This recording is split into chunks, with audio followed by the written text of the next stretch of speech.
putting out information as to potential centers that that will be open, the resource centers that will be open, should people need water and potential supplies and things like that. And I'm also already hearing that nonprofits like United Way are already preparing to start assisting people, as they always do, who, may have had their homes flooded, who, may potentially need some kind of assistance with food and things like that. And United Way has always been such an amazing and tremendous resource for our entire region. Okay, Councilmember Helena Moreno, we really appreciate you being with us tonight. You so much. And again, Thank takeaways you guys. from this. Appreciate you. All hands on deck at the Sewage and Water Board to try and figure out what's going on with the power situation. Those backup generators that used to be backup generators that have now been relied on as obviously a primary source of power in situations like this went down at some point, tripped offline. Whenever they say that, normally that's a problem. That's an indicator of a problem happening. And so they have to figure out a way to get them back up. And then at that point, they can really start making some progress in trying to drain the city. Now, she did say that there was a problem in Lakeview earlier tonight at Pump Station 12, that lost power from Entergy. They had to send power from elsewhere to that pumping station to get it back up and running. But in the meantime, those EMDs went down, so that caused another problem with having enough power to power the drainage system overall. So whack-a-mole, she described it, and that's exactly what it sounds like. Yes, it certainly is. It always is, but tonight it sounds like that. That was the problem. Yes, that was the problem. And so that's why we're seeing significant drainage issues there. All right. Mike McDaniel joining us now from the North Shore. He's been in Covington all night. Yes. Mike, what are you seeing from Francine right now? Well, we're certainly not having the same problems that you guys are down there on the South Shore, and we certainly are very thankful about that. We have been waiting on the wind to show up here on the North Shore, and finally it did, probably within the last 20 minutes or so. It's been kind of coming and going in regards to spurts and the severity of it. We haven't seen anything really too severe at this point. There has been a lot of rain with this. We're actually kind of in a lull, what I would say, compared to how it's been the last few minutes. You can, I don't know if you can see it, but out on the street out there is some, I don't want to say flooding, but there is some water being pulled up on the streets. It's just the drains are trying to catch up at this point because there's just been a lot of water falling at one point. But it's nothing no streets are impassable at this point. It's just water that's kind of collecting on the roads kind of here and there, at least around downtown Covington where we are right now. There are still a lot of power outages in St. Tammany Parish, but that also goes for Tangipahoa Parish as well as Washington Parish. It's just different pockets, and those are expected to increase throughout the night as the storm kind of continues. The worst impacts of this storm, as it is right about now, that's going to last for about another hour and a half. That's what's expected. Could be up to 3 inches of rain until about 2 a.m. as well. But the good news here in St. Tammany Parish, the parish president does not expect the rivers to flood. So when it comes to flooding in a lot of areas that could potentially see some damage from this, that shouldn't be the case. Of course, everything is staged, ready to go for tomorrow morning, as we've already been saying throughout the day. This is kind of a best case scenario for parish leaders who have been hoping that they can just kind of sit back, relax, and watch this thing kind of push through, which seems to be happening. Everyone at home seems to be taking their warning. We haven't seen very many cars pass out here at all, maybe a handful in the last few hours, and that's been very minimal. So parish leaders are very thankful that folks have not been out. The parish president as well as the emergency management director are here at EOC kind of watching how everything plays out. They kind of duck their heads out here every now and then just to kind of look up and see, what the radar is telling them versus what they're seeing outside, and it's all kind of jiving together. Chris has been talking about it as well. It's kind of pushing out of here for the most part, and thankfully here on the North Shore we haven't had any major problems, no major damage reported, and thankfully no injuries. Live in Covington, Mike McDaniel, WWL Louisiana. We love some good news from Mike McDaniel. Yeah, yeah, that is a relief tonight. No injuries, nothing to write home about. Sounds great to me. Right, let's keep it that way. Yes, please. Okay, well, earlier in the night, Jefferson Parish's biggest problem seemed to be issues with sewage and being concerned, asking people to conserve water so that there weren't problems with sewage. But now other things have eclipsed that as a problem, and that includes flood waters all over the parish, really. Yeah, there are now, I would safe to say it's thousands of people who are worried about their homes maybe getting the water getting a little too close. Right. We have Parish President Cynthia Lee Shang on the phone right now. Can you hear us? Thank you for joining us tonight. Yes, I can hear you. Can you hear me? Yes. So what is the current situation in Jefferson Parish with the drainage system? I know that there were some some canals that were overtopped. Yes. What are things looking like right now? Okay, so it probably started at about 8:30. We were getting calls, and generally speaking, where we are is we have a lot of open canals on the East Bank, and obviously with all the rainwater that we took on today, many of those canals were overtopped in different areas. And then really this is a situation where we believe we averaged 7 to 9 inches of rainwater today. Some areas almost 11 inches, honestly. So it's really a situation where overall, I will say the pumps were working. It's just that we were outpaced by the storm and the rainwater. We've probably spent the last better part of an hour trying to go over with our drainage director and our public works director the couple of pumps that were not working and why, and I have more detail about that. But we had some pumping stations that are at the lake, which are major pumping stations, that we lost some of the pumps. And when I say some of them, maybe out of 10 pumps, we had some go off, but right now they're back on when we lost power. But you got to keep that in the scheme of things. We have 194 pumps throughout the parish.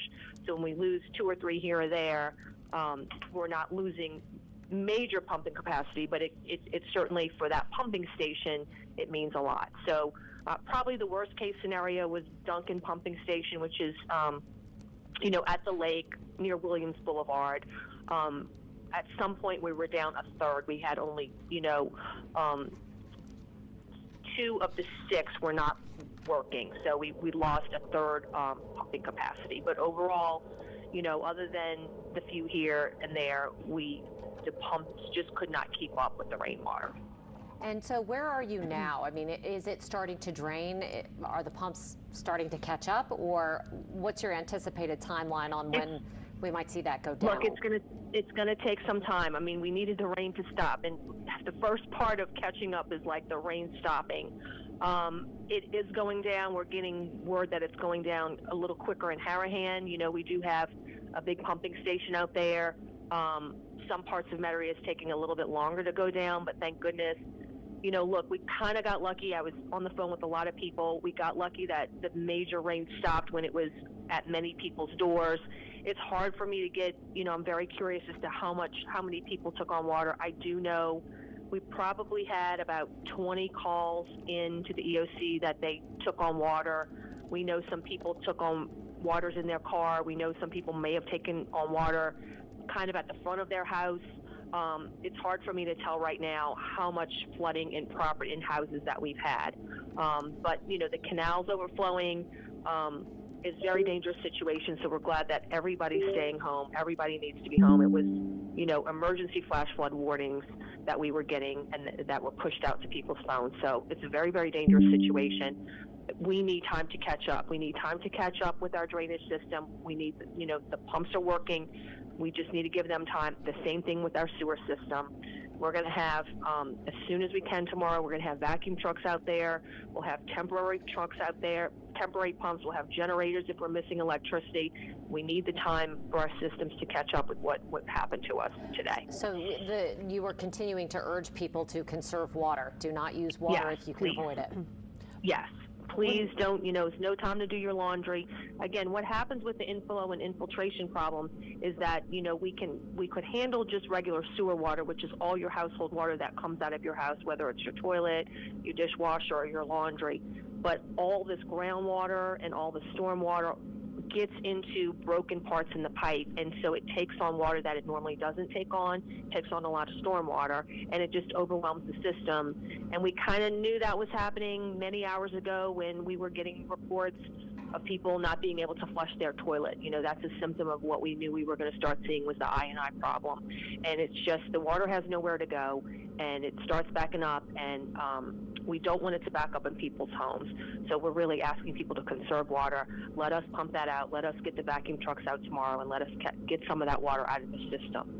When it comes to the canals that have overflowed, is there a prioritization that goes into play? Are you pumping one down quicker than another, or do they all go down at the same time? How does that work?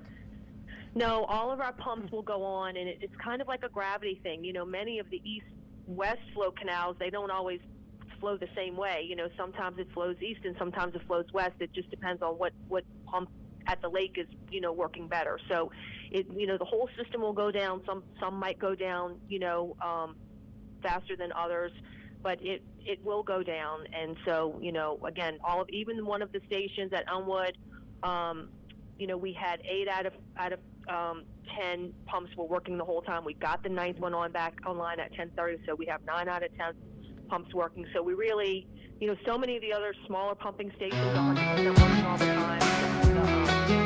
The big pumps in the river at Hurricane 100% working all the time. Breaking news right now. That were out, and we're getting those back on quickly as we go. So it's you know, the pumps worked. We just really were outpaced with the storm. What's the situation now with the canals? I mean, are they still overflowing? I think many areas they're overflowing. Some of them are, you know, dropping a little bit, you know, but many of them are still overflowing. It's still a very dangerous situation, I believe. Okay. And you said you're not sure quite how many homes or even, how about businesses? I mean, we know at least a couple of them took on water. Yeah, we do believe properties took on water. It's really hard for me. Here's the thing, you know, if you're in Kenner, you might be calling Kenner. I don't have eyes on it. You know, I'm just kind of going from what I'm hearing. Some of this information I'm hearing second and third hand. Some of them are true calls in. Some people who took on water may not have called anybody. So it's just really hard right now to know the numbers. I'm very, very curious myself. But look, nobody wants to lose property. Nobody, especially if it's your home. But I want to get through without any loss of life. And it's still a very dangerous situation out there. And so, you know, people really need to stay home. I do know that we were able to pick up some people on the East Bank and take them to Terrytown, which is on our pre-storm shelter on the West Bank. I know that did happen. So clearly that family probably took on, you know, water, and they were not comfortable in their home, and we were able to get them picked up and brought them to the West Bank. So I definitely know of situations. It's really hard for me to give you numbers. I just don't know it yet. And so was that the only report of a rescue or any injuries have you heard? Yeah, I think it was one or two families, I think, that may have been picked up on the East Bank, and they requested it. 4 families? Okay. 4 families or 4 people, yeah. Okay. All right. The President, Okay. Cynthia Lee Sheng, yes, we can't thank you enough for your time. I know a lot of concerned residents in Jefferson Parish are watching us right now, so thank you so much. We appreciate it. All right.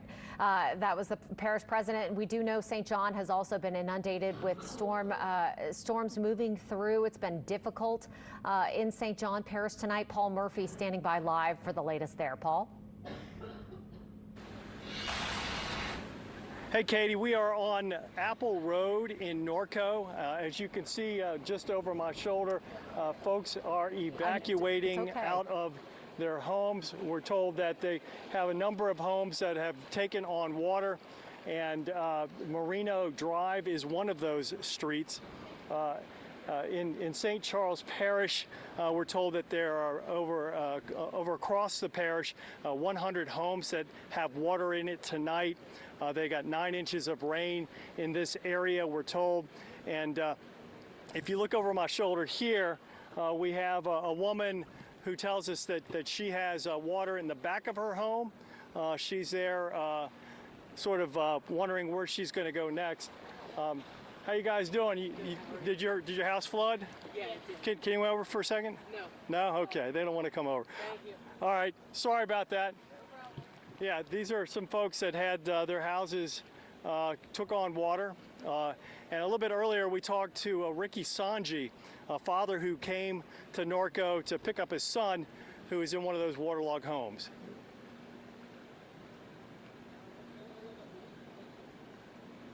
And tell me about what's happening here in Norco. We got some water came up in my son's house, and I'm out here trying to get him out of his house. What street does he live on? Marina. And how much water does he have in his house? Ankle deep right now. And does he have other neighbors that have water in their houses as well? Yes, sure does. Has this ever happened before to him?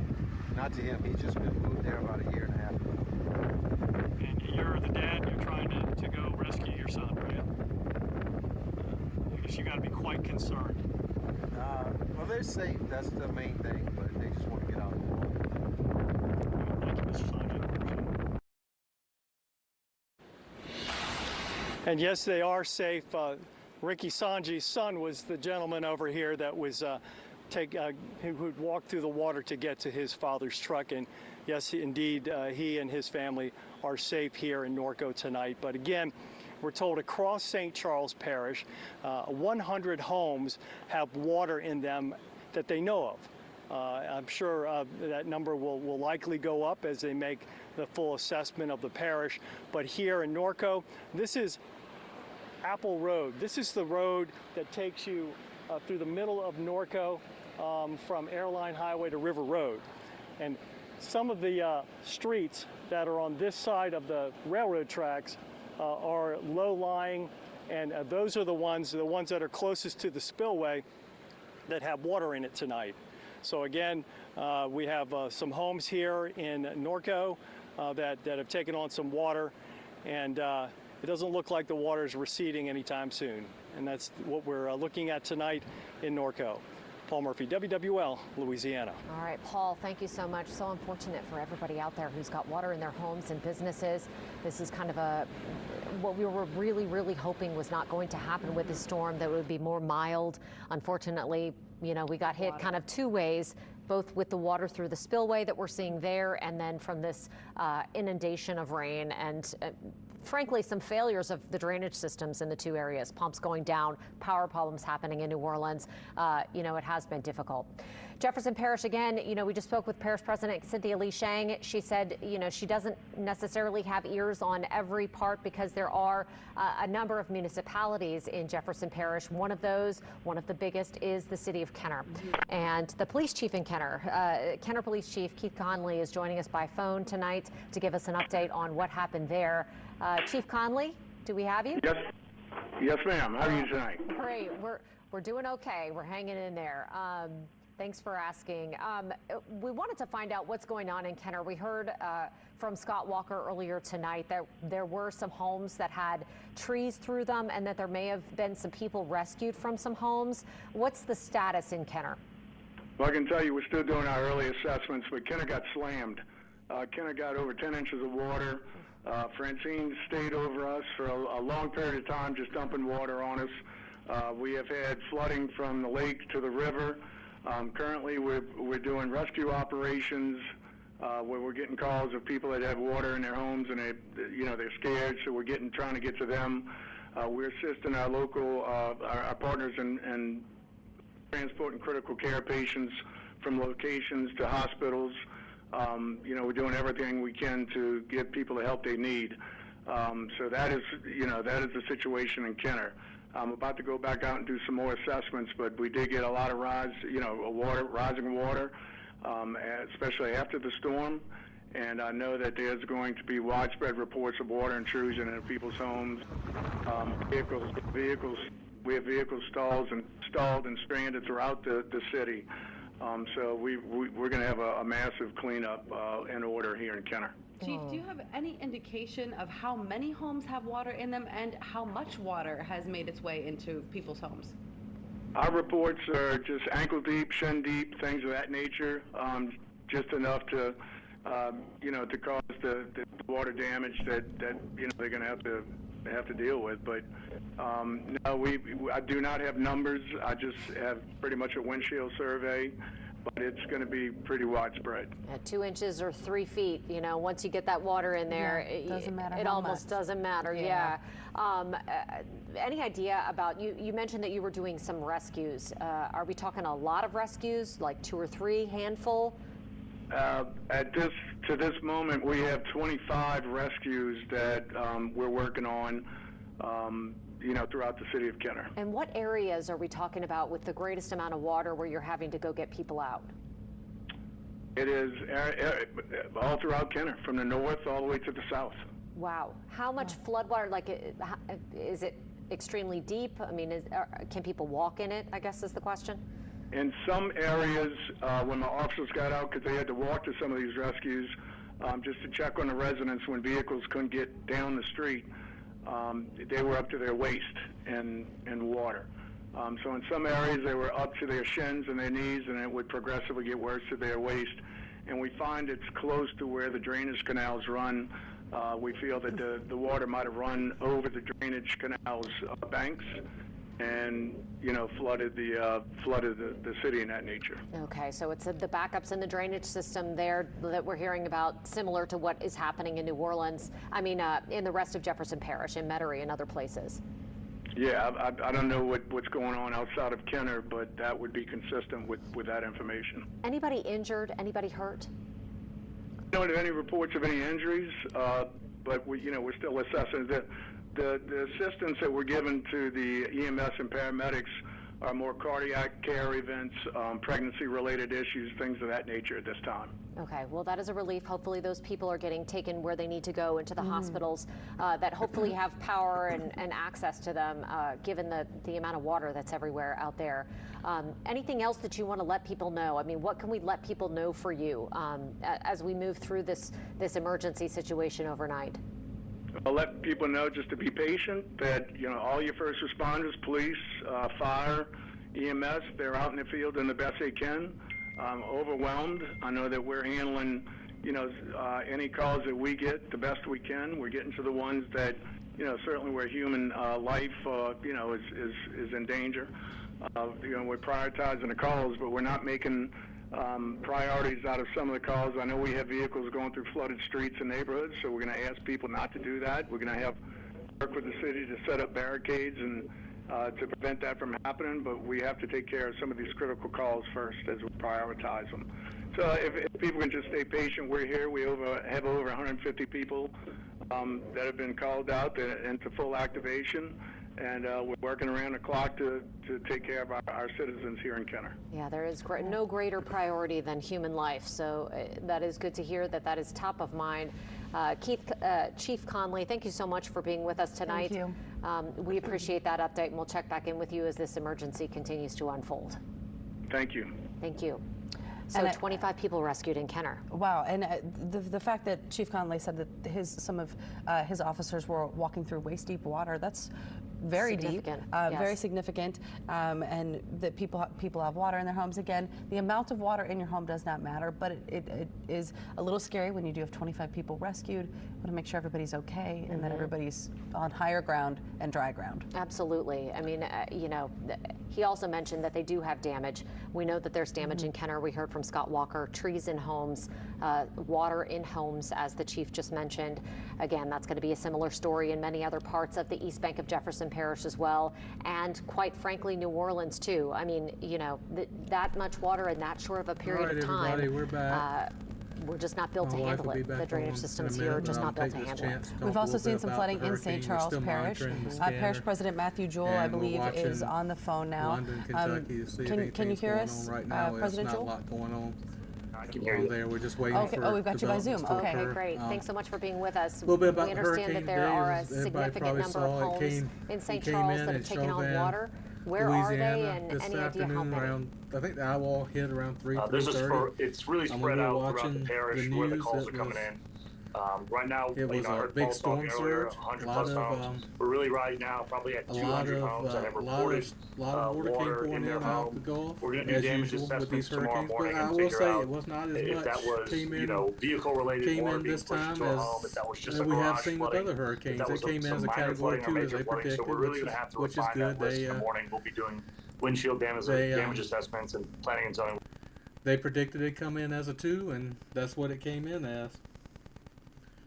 So it was kind of awe-inspiring. As we live in an area where hurricanes come through, and it was kind of awe-inspiring to see how much rain did come in with it. Good bit of wind. It was, wind was gust with a high category 2 hurricane. It was gusting 95, 110 miles per hour, which is enough. It looked like in that area of Louisiana, there was a lot. The power lines haven't been made underground, which because of the water levels, they probably won't ever make it underground. So with the wind and stuff, there was always that danger of power lines going down and people losing power, or people that were crazy enough to be out in it, like some of the meteorologists. they risk the chance of getting electrocuted because they sometimes don't make some of the best decisions, as all of us have seen. So, but yeah, it came in like a lion, but it wasn't a lion for very long. But it looks like it's moving sort of slow. So they will probably in the Louisiana area, and just from based on this coverage, there's a lot of flooding going on down there, and it's going it's going to cause issues for people. There's no doubt. It was not a Category 4 or Category 5 hurricane, but it came in with enough of an oomph to cause problems for people, and I'm sure there will be people that die from it. So. And then the weird part is, even with this storm, the eye of the storm, it calmed down, but it did not go completely quiet and no winds and stuff like it normally. It's like it was a disorganized storm. It's hard to tell.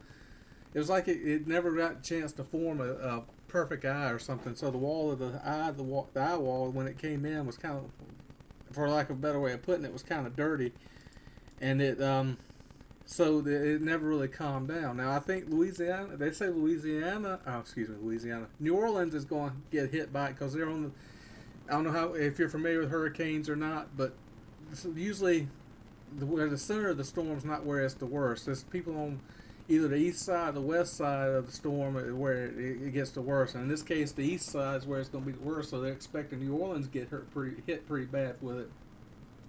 So I'm thinking that, there's going to be flooding in New Orleans in the French Quarter like it normally is. I don't think it'll be any danger to the levees. But it looks like they're standing still, so I don't think that will be an issue. But there still will be flooding, even though the levees don't break. So, we'll continue to keep an eye on that.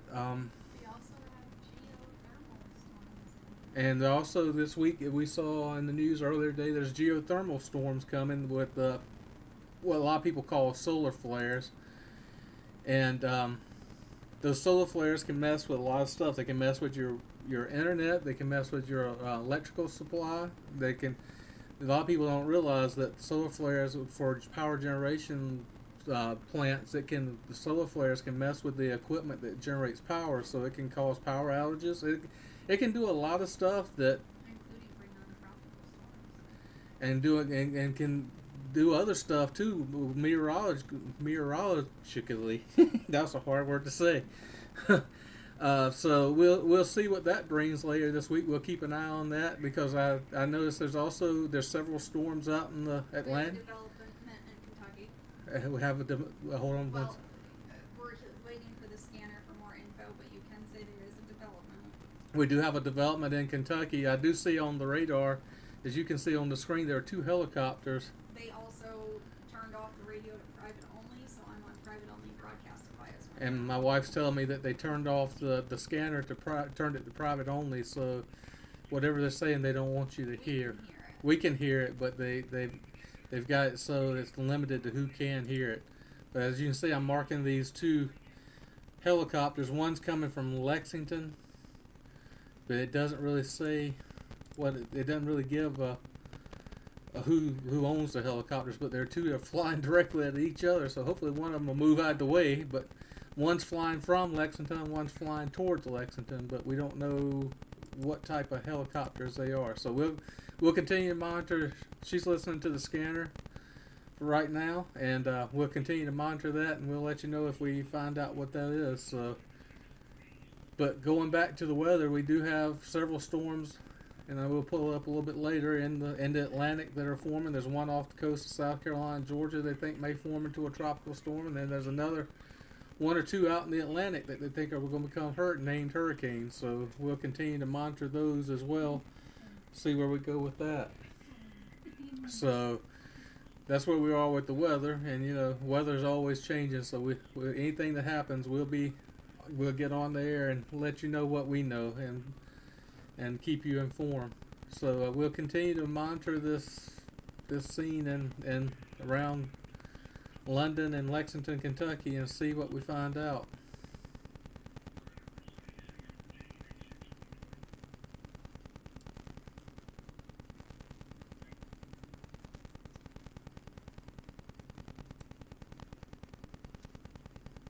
Okay, the 2 helicopters are passing each other, so fairly close to each other, really close to each other. I mean, they're crossing each other right at over in Daniel Boone National Forest.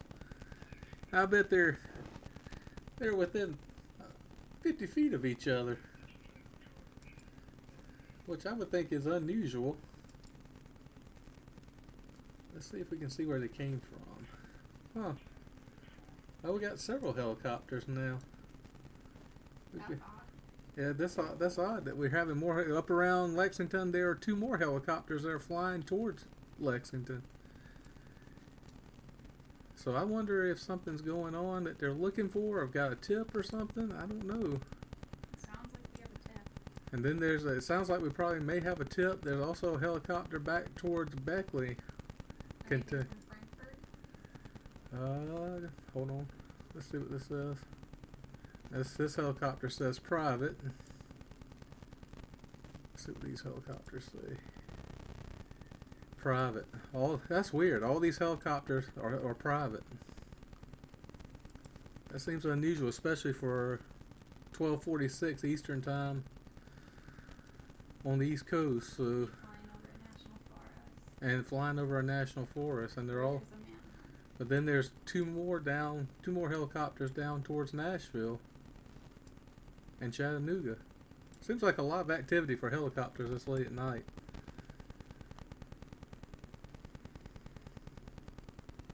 But we'll listen to the scanner and see if they come in with anything. But as of right now, they've kind of quieted down a little bit.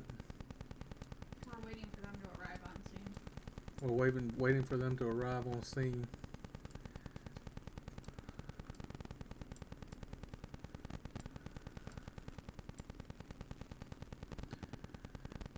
Looks like there's 3 helicopters going to Lexington and 1 heading towards London.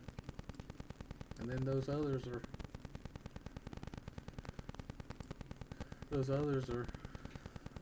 all around bigger areas of Kentucky. So I don't know if during the day they only have 2, the Kentucky State Police and the National Guard. This is far more helicopters than we saw during the day today, for sure. I mean, like I said, I think that's very odd. This much helicopter traffic at almost 1 a.m. Planes not so much, because planes fly all night, but helicopters generally you don't see them out and about during nighttime, because they don't like flying during nighttime because of visibility. They don't have the really good radar on them like the planes do. So if they don't have to fly at night, they don't. And right now we've got at least 8 or 9 helicopters in Kentucky flying around, and about 3 or 4 right at the Kentucky-Tennessee border flying around. Alright, we have a breaking development out of Indianapolis, another active event shooting. We got another breaking news out of Indianapolis. There's another active shooter on the loose in Indianapolis. I think this is different from the one before we took a break. So this is something else that we'll be following, and if it turns into anything, we'll definitely bring it to you.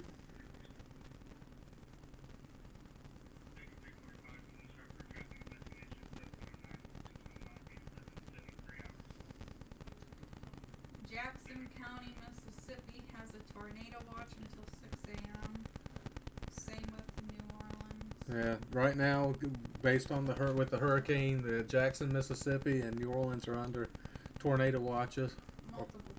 Multiple parishes in that area. Won't go through the list of them, but all of those areas are under a tornado watch, because we're getting to that. I think we're getting to the backside of the hurricane passing past those areas. So usually that's when it starts bringing hurricanes and stuff, because it's more unsettled weather behind the hurricane.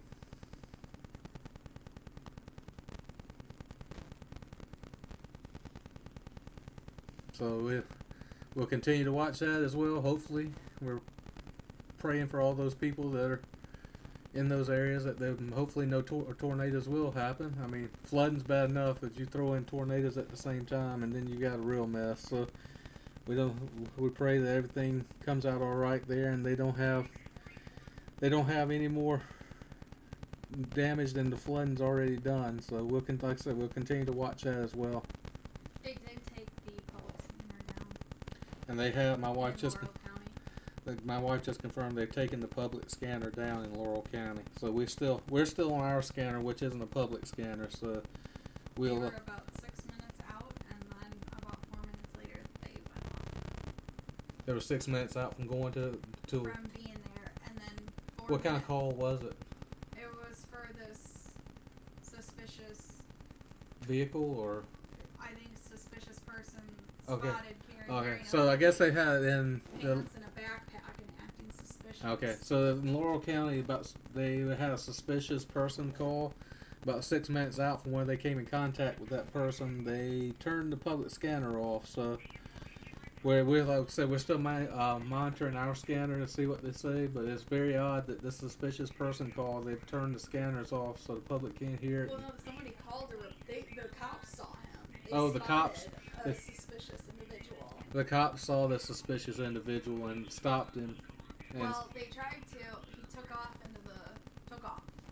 okay, when they tried to stop him, he took the suspicious person took off, and he had similar clothes, I guess, to what they think that the couch guy had. He also had a backpack. He also had a backpack. So we'll continue to monitor our scanner and see what we can find or hear.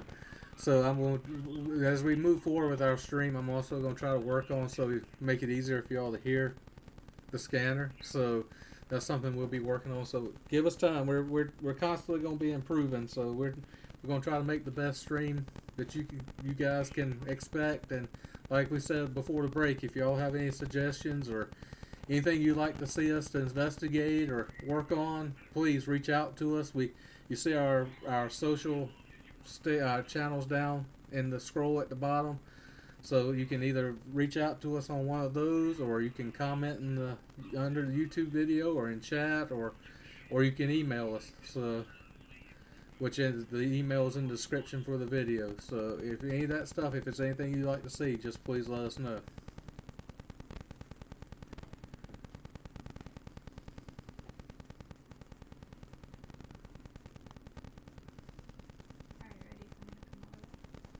So I'm going to hand the reins back over to my wife. She's far better at speaking to you guys than I am. I'm just a science guy, which makes me even worse at speaking. So, but I'll be around, and if y'all need anything, just let us know.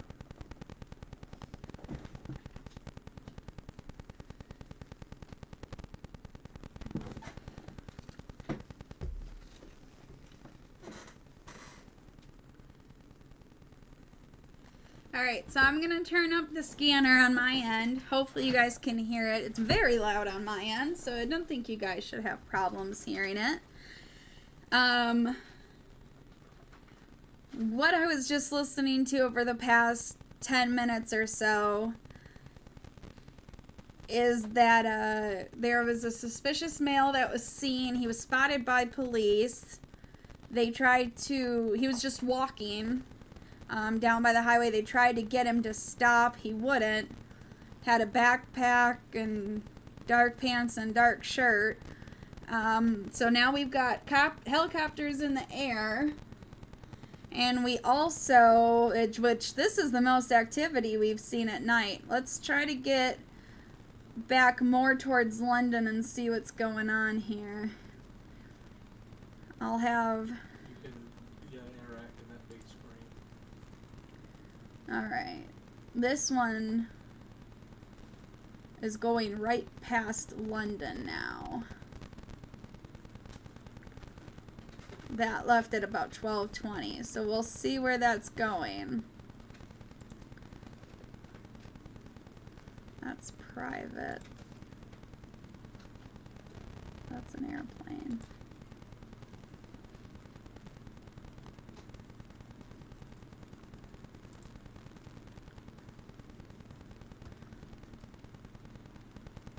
There's two up here that are...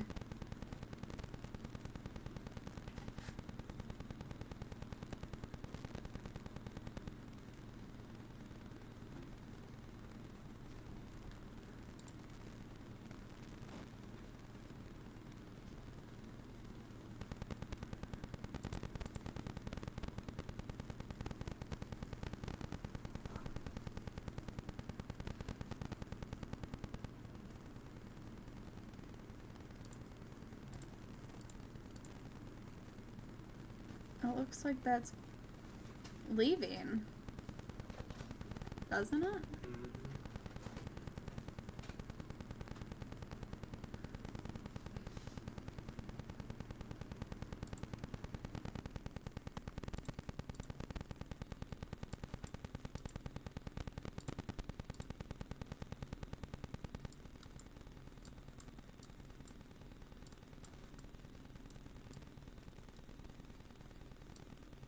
Alright, so we're focused in down here, but it doesn't look... You can use the wheel on your mouse and scroll out.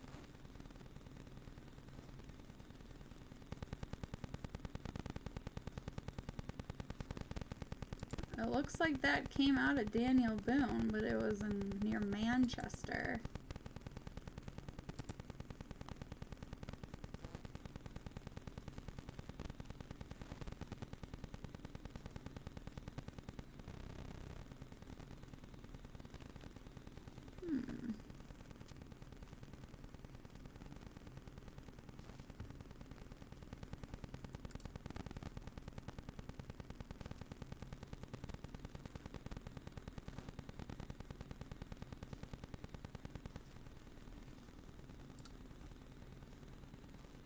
Private, all these private ones. We do have one up near Lexington. Doesn't say what it is.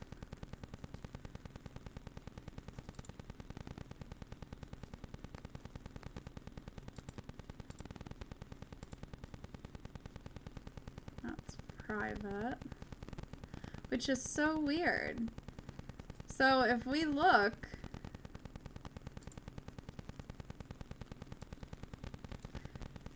in Lexington, there's two right on top of each other.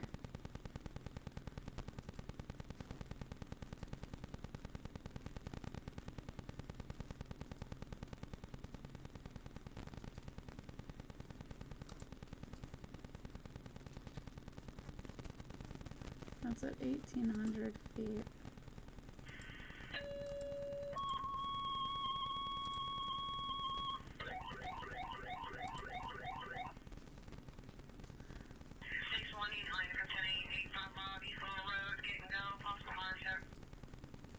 That call was a possible heart attack.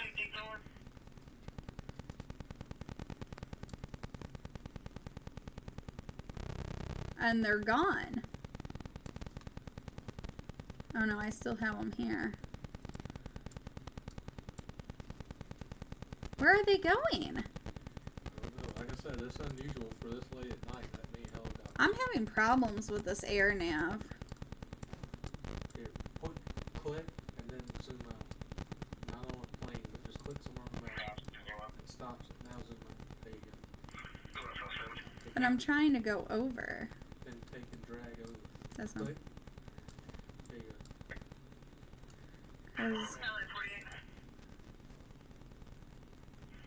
Can you see a flight radar? Will tell you what it is. Because this just says private. These all say private. Probably gonna be the same thing, because I think that's based on what their sensors in the helicopter.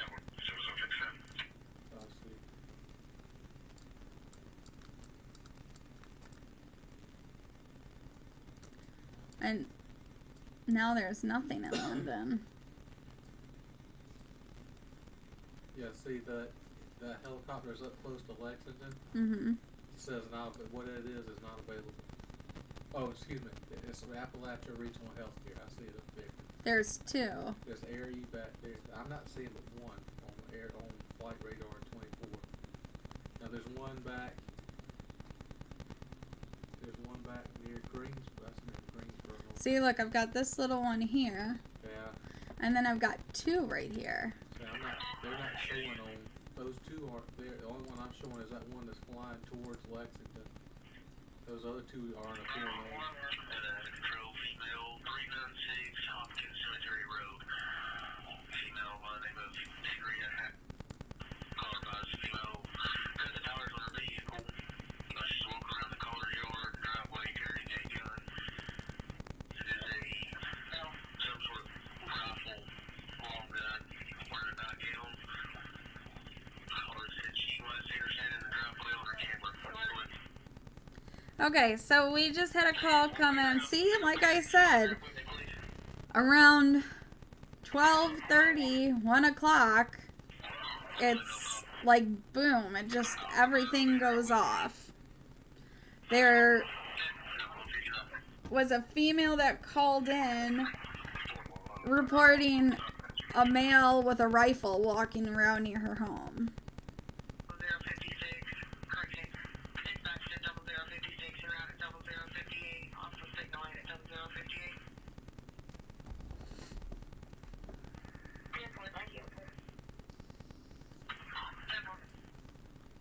You're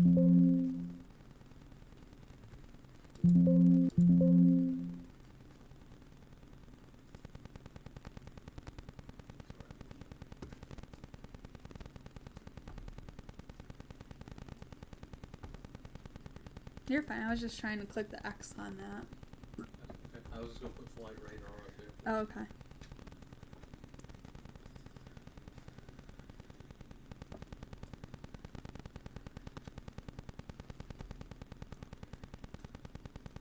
If you're just coming in and joining us, welcome. We have been covering multiple things this evening. We are still continuing to cover the situation in Kentucky.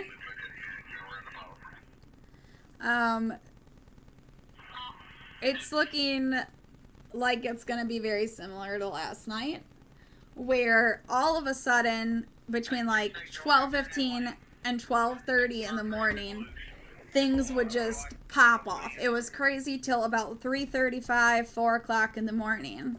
We're starting to see that again tonight. The difference between last night and tonight is we've seen helicopters up in the air tonight around the London area. We did not see them previously last night, even with the amount of calls. So we're covering that. We're going to keep an eye on what's going on with the hurricane and if there's any flooding or storm damage or loss of power. Hopefully no injuries or death, but we'll cover that. And then we've got a couple different active situations in Indianapolis, Indiana. Multiple calls for different shots fired, different shooters, but nothing like a active manhunt underway or like a mass shooting. But we are going to keep tabs on that. I get alerts on my professional scanner that I have through the fire department, which we log in using our badge number and our information through our department. So we do get some stuff faster than, you know, some media can put out. And then right now, mostly it's just waiting to see what happens with the hurricane. But really, it's this Kentucky situation. It may seem like there's times where it gets exciting and times where it's quiet.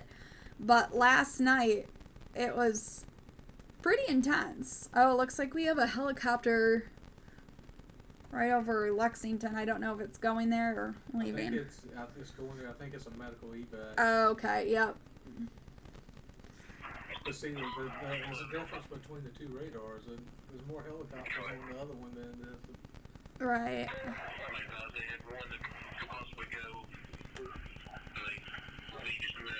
So the scanner you hear in the background is the professional scanner we have, which, as long as Broadcastify is up for people at home, it should be similar to what they hear on Broadcastify. I'm not using Broadcastify, or else we'd have it up on the screen for you guys. Like I said, my version is more of a professional. It's for first responders, but earlier they did take off on the free scanner. They stopped streaming it. But on mine it kept playing, which is how I heard the call about the suspicious male with the rifle.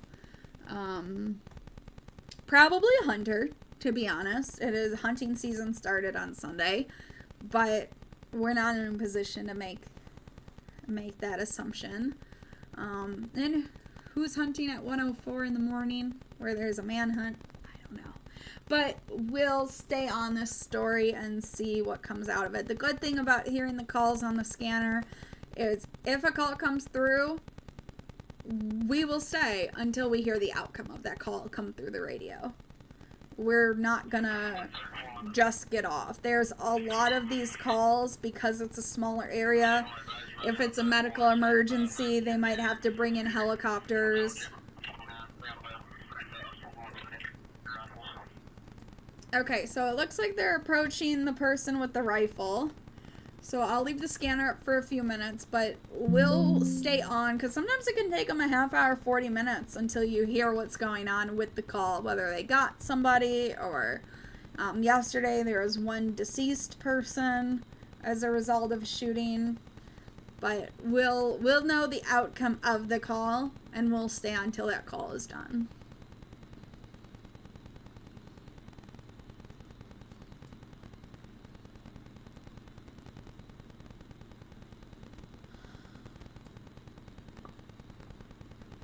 Oh, that's cool. You have them both up there? Yeah.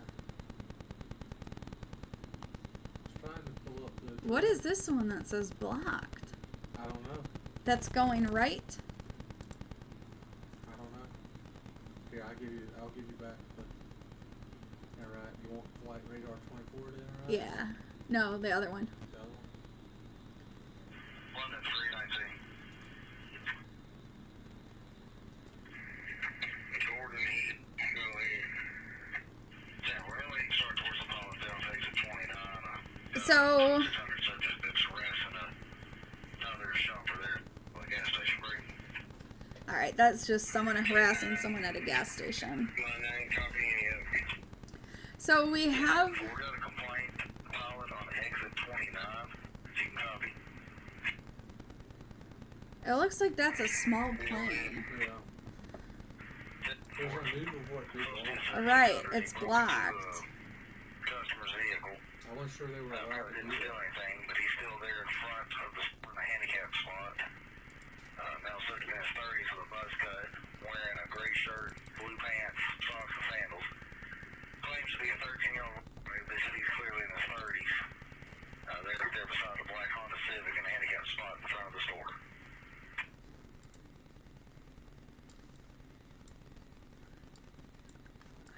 Where did he come from? It looks like he left out of the forest. I can't... Pretty sure he didn't leave out the forest. I'm trying to look at the... Click inside that box and then they'll let you drag over. I don't think it shows the full path. I think it...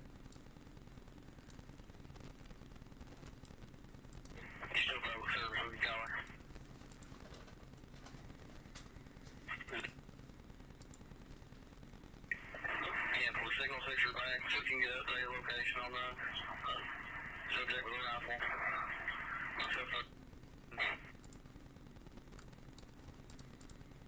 Can you run me out of Kentucky Oil? Very weird that it's blocked. Go in.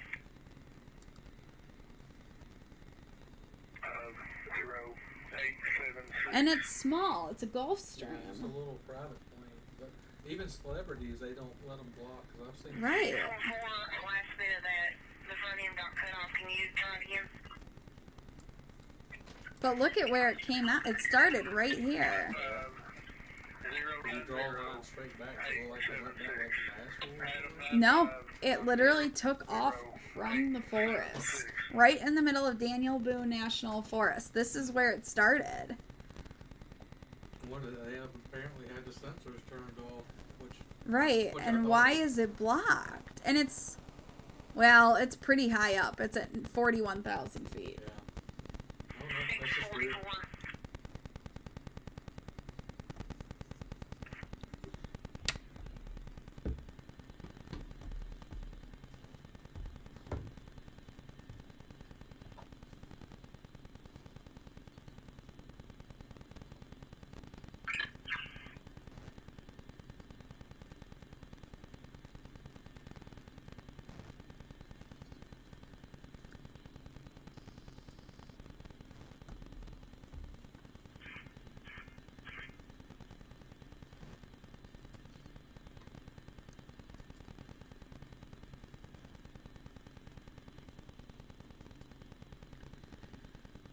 Well, I wonder what's going to happen with this call.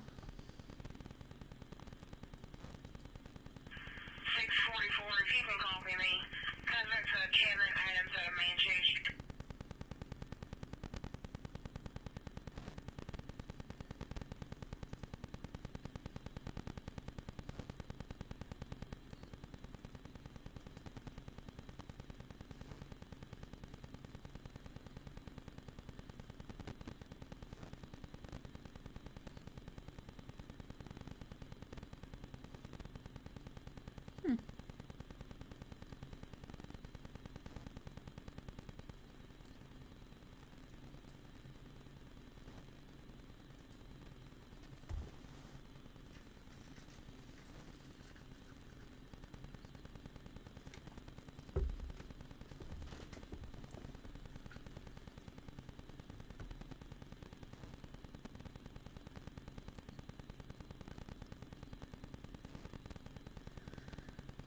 know.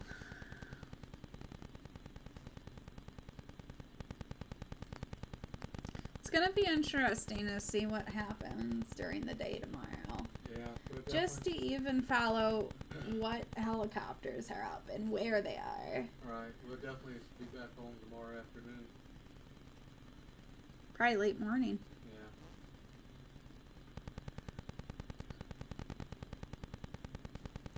Get our 4 to 5 hour nap for the day. All right.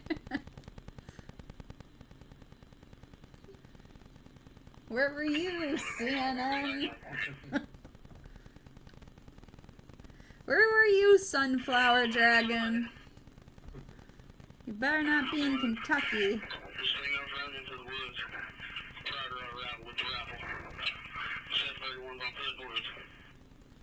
So the guy with the rifle, they're now chasing him into the woods. We don't know if this is the, Daniel Couch. Woo-wee! Shoo! Sorry about that. Joseph Couch. See, this is why we call him Joey C. So I don't start telling y'all we're looking for a man named Daniel. The chances of this being...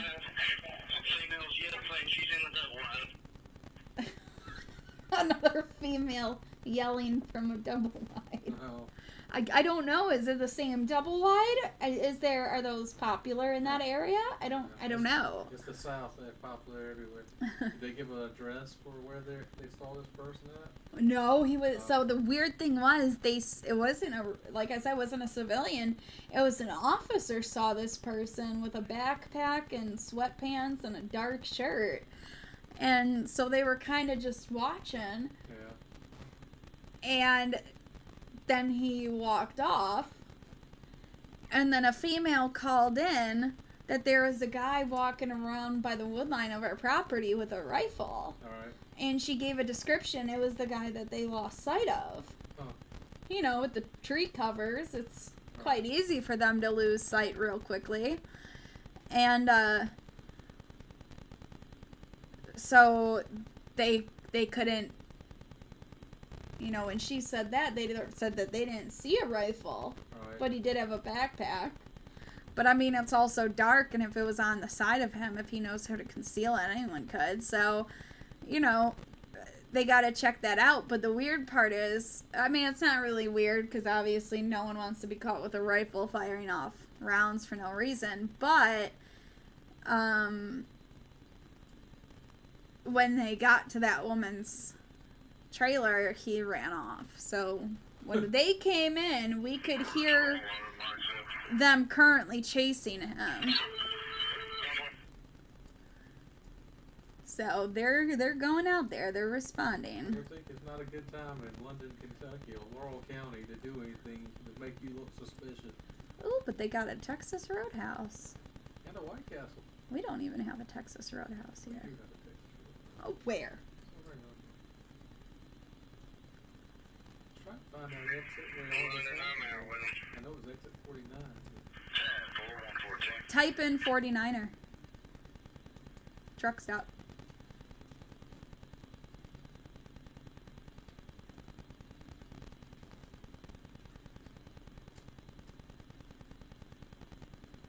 Okay.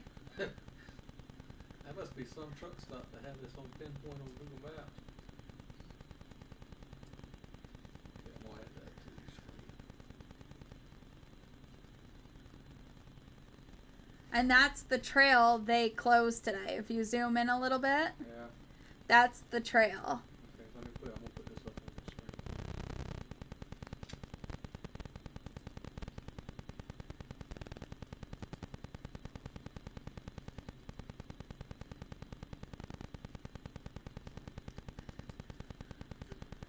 And this is the first day that our channel went live, so it's not the first time we've ever streamed something, but this is our first time doing this type of content.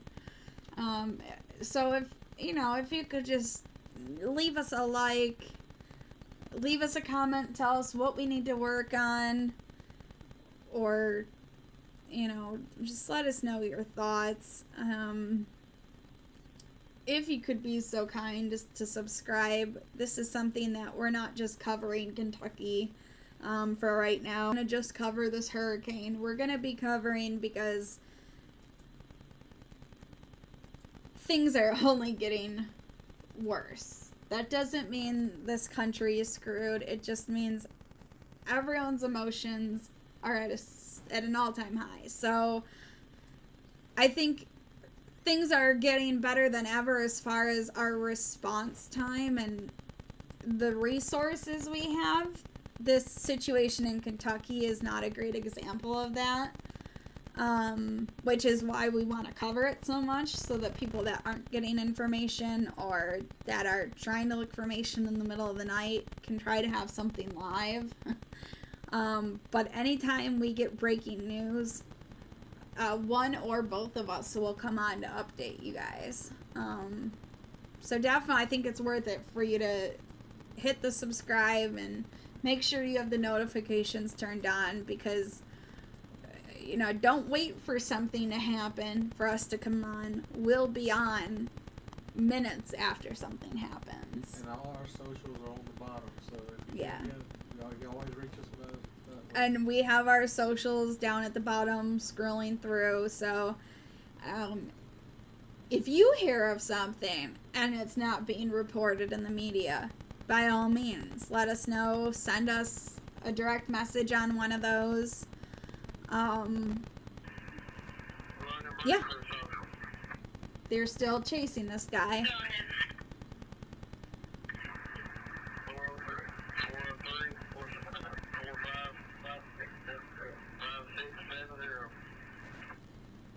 The numbers you hear them reading off are driver's license numbers for dispatch to run background checks on.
And I would say definitely hit that notification button, even if you don't subscribe, because we do have a source that is in Kentucky. And we're going to be reaching out to him to see if he might want to do a dual stream for you guys. So, I mean, he's right in the center of all this. So we're going to be reaching out to him probably in the morning and seeing if he wants to, do a dual stream, and we can try to merge the two communities, and, when he's off, we can be on, and we'll help each other out. He's quite good at what he does. I think you guys will like him. I will say a little bit while we're waiting for them to conclude this chase of this guy they're searching for with a rifle. A little background about us, I guess, is and if you watch this on the video on demand, at least you'll know a little bit more about who we are. This is our first night covering this. We do other streams. We do games, we've done music, we do investigations, we do a comedy stream. So we have other channels that we might advertise in here, but this is something that is new for both my partner and I. My partner is my husband. also my best friend. So he has a science background. He's an engineer. He's very, very smart. He was the one that was talking to y'all earlier about the hurricane. He's got extensive knowledge, and he lived in the South his whole life. Obviously, you could tell by his voice.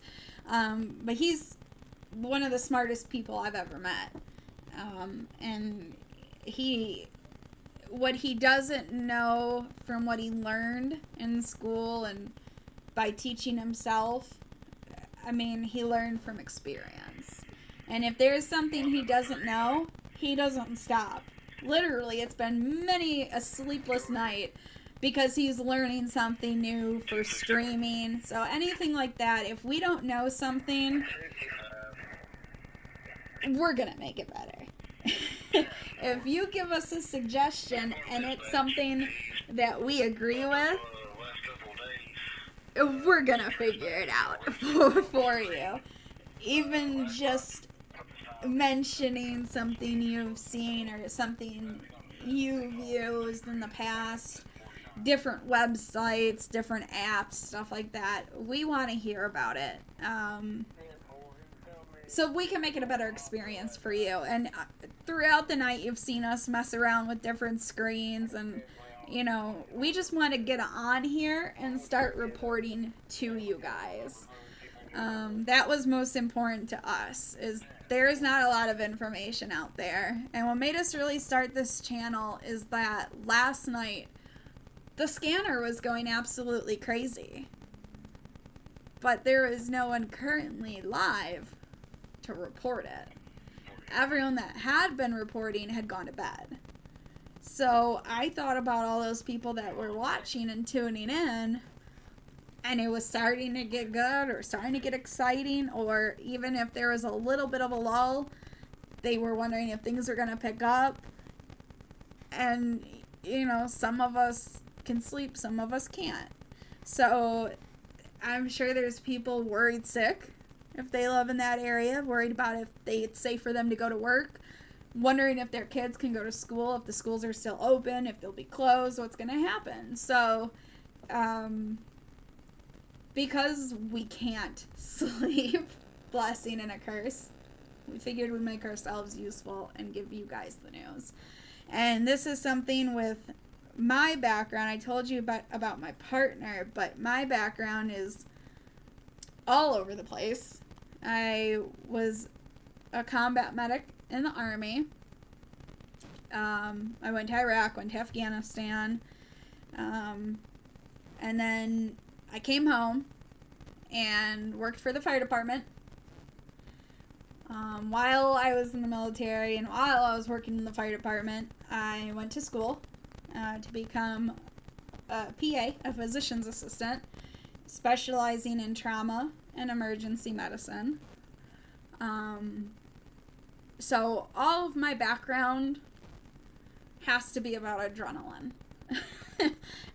Obviously that's where I thrive. And then before I even went into the military, when I was still, you know, junior and senior in high school, I was working at an improv comedy theater. I've dabbled in stand-up. It's not my favorite. I can't just sit there and think of things that are funny and like create jokes. I'm a in the person moment, which is why improv was my specialty. So you'll hear corny jokes, and I apologize ahead of time for that. But my partner and I, when I say he's my best friend, I absolutely mean it. And I'm truly convinced I'm his. So hearing us, some people might go, "Aw, they're a cute couple." Some people might go, "Wow, that's cute, a brother and sister streaming together." Or somebody might go, "Aw, cute, best friends. They'd make a cute couple." We hear it all because we're just so similar in our humor. So we're still going to try to bring good stories. We're going to do different segments. We might have like your daily dose of delusional, which is a crazy, weird, odd news story. We'll do the happy news or something like that, you know, where it's an article that you just just makes you happy and still have faith in humanity. For example, I saw the cutest news story online yesterday. This little boy, I swear he looked like he could have been 13, 14. He was not older than 15. He got his first paycheck from McDonald's. And they said, well, let's go cash it. What do you want to buy with your first paycheck? And he said, I don't want to buy anything. I want to go to the bank and put it in savings and save it. But I will take a picture of my first paycheck. And I was like, that's cute. That's old school. That you don't see much anymore. I mean, to get a kid to even open a book anymore can be difficult. So, with all technology and not even just technology, with how scary the world is, there's people scared to go out and work. I get it. World's a scary place. So, we do want to bring some uplifting stuff. Like I mentioned earlier, we're going to try to get with another streamer that is, not really a streamer, but someone we know that could be interested in streaming with us to do, he's in Kentucky, so maybe, that would be a good segment because you guys can get to hear it from somebody that's there, and then, you guys could obviously go follow his channel too. We would encourage that. It's good to support these people that are just trying to do these small streams to help you guys out. We're not doing it for our safety or because we're worried, because we're in a area like Kentucky. We're fortunate that we're not in Kentucky right now. But I'm from the Midwest. I'm from a big city. I work for one of the best fire departments in the nation. Very, very proud. I'm sure some of y'all will figure it out. There are hints dropped everywhere, and some people can hear it. Apparently, I have an accent. Apparently, I pronounce certain words a certain way, and maybe you guys will be like, oh, I know that. But I know what it's like to just be afraid because you feel like you aren't being told the whole truth, or people are maybe telling you the truth but hiding some details that would make you feel a little better. And whether it's just coworkers or unfortunately like government officials, that's sometimes scarier than the people committing crimes, is when you have to put your faith in these officials. And even if you're confident, like with my background, I'm confident I can defend myself to the best of my ability with the training that I have being prior military. But what I can safely say is I can't protect my family. I can't be with all my family members at one time. So even if I'm confident I can protect myself, who's going to protect all my friends, all my family? Who's going to protect the people out there that maybe live alone or don't have family and friends? That aren't getting information from the news. Right. That aren't getting this information. And even if you're able to tune in and watch these streamers that are reporting on the news and they're trying to find information for you, maybe you'll meet a new friend in the community. Even if they're not from the same place as you, just knowing that people have the same fears you do. They're all going through the same things you are. Even if it's not the exact same situation, they know what that fear is. That can be comforting. So even if you don't care about a tornado or a blizzard or a hurricane, or you don't want to hear the negative news, I get it. You hear another shooting and you're like, ugh, No, it's heartbreaking. And it's so easy to want to say, I can't listen to this. I can't go on Facebook and read. It's our mission to not only give you the facts of what we know, but to just sit here and talk with you. We want to hear from you. We don't want to just have you guys listen to our voices and our crazy accents all night. Hell, we don't want to hear our own accents. We want to hear from you guys. And we hope that this channel can at least bring you peace, that other people are feeling those same fears. And if you can find somebody that can just be a friend, you never know. Some of the best people I've met have been in online communities, and they became friends for life. So we're still currently listening to the scanner in Kentucky. We're still waiting to hear what the outcome of the last call was, which was a male, suspicious male, young, with a rifle. They did run a background check on the scanner through dispatch, and somebody came back with a birth date of 1993, so it sounds like it's a much younger male, but well, I guess he's not that young, 93. So he's 93? No, he was born in 1993. I thought he was say, if he's 93, he ain't doing much. See, this is our whole relationship in a nutbag right here. Alright. Let's hear what's going on with this call.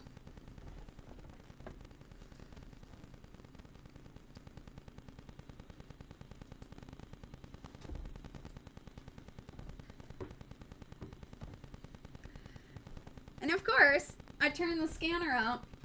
It goes quiet. Of course.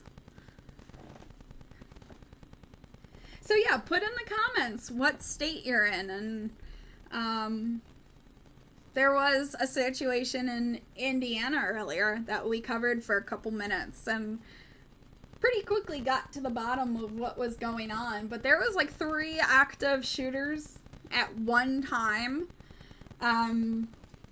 So we didn't know, and the alert came out on my professional scanner saying citywide alert, active shooter. So of course you're like, oh hell. So I logged on, and the first thing we hear over the scanner is, hold on, is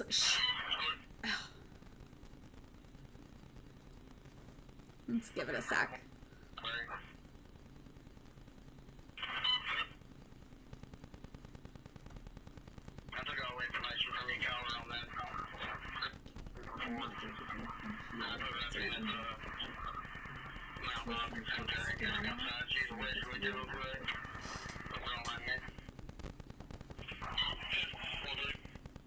So we logged in to listen to what was going on in Indianapolis. Well, Marion County, which I guess is Indianapolis. If anyone knows, you can correct me. That's at least what it looked like on the map. Okay, so some of them are starting to sign off, so I'm going to turn the scanner down. Between 1 and 2 a.m. is when officers will do a check-in, and then around 2:30, 3 o'clock is when they've been switching shifts out down there. I think their shifts are a little different right now because of the active situation, but with Indiana earlier, or Indianapolis, it was pretty scary because I saw that we had the citywide alert for the shooter, and as soon as I get into the scanner, we hear shots come over through dispatch. It was so loud. There were so many shots. There was probably like 8 to 10 shots. It sounded like an automatic weapon. And yeah, definitely was an automatic weapon for sure. It was terrifying, and you just hear officers saying, "Where is that coming from?" And there are multiple shots fired called at different locations around the city, and multiple officers at different locations. So over the radio, they couldn't figure out where the shots were coming from. It was just mayhem. But it was all like little isolated incidences that they got the person. And they ended up calling for a transport van because they had to just go pick up so many people at one time. But luckily they got them. It didn't turn into a big situation. Now, what I will say is last night, got pretty interesting because after the debate, all the news stations were talking about the debate, obviously. And all of a sudden on my professional scanner,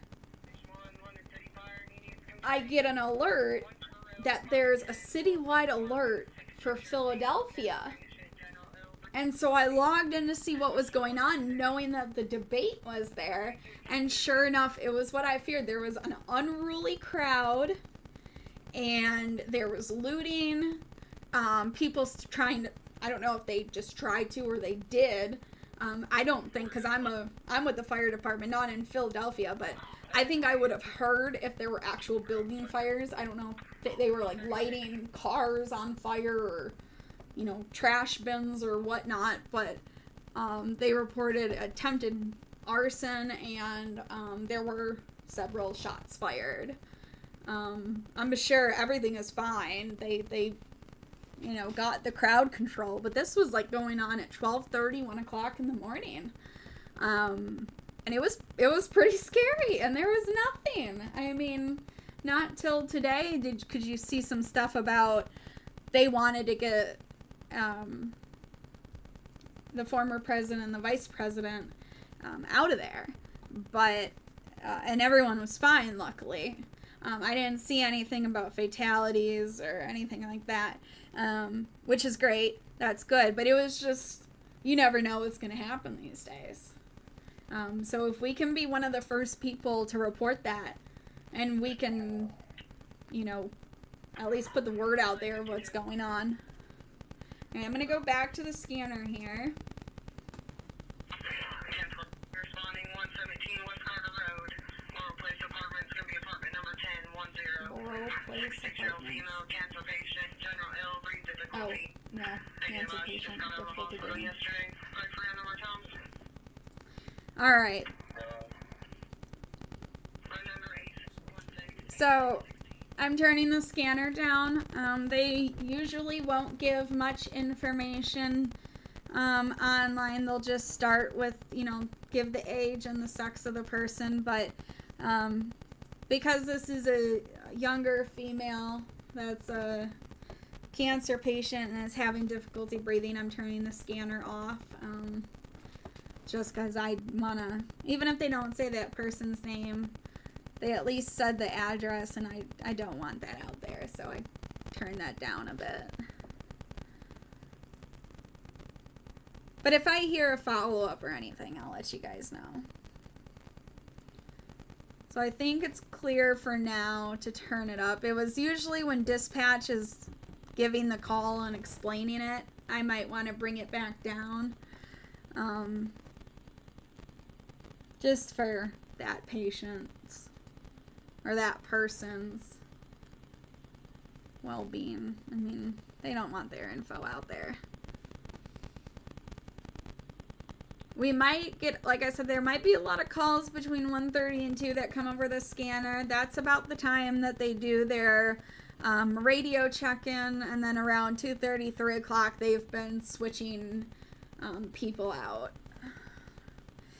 Now, because we didn't have a press conference today, they called it off. I don't know if there's going to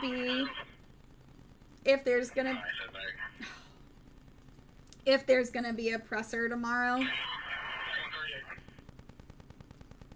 They didn't say why they didn't have one. I think they said, you know, one source said they said that there was no information, but if they got information, they would let people know.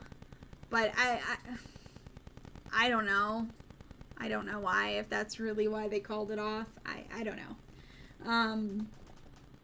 But supposedly, I mean, they did tell us that at night they weren't going to be out there, that it was too hard to see. Obviously, with boots on the ground, I can see how, you know, they won't want to risk injury to more people. We don't need the numbers on this to go up, and we don't need dogs getting hurt. But we have seen helicopters flying at night.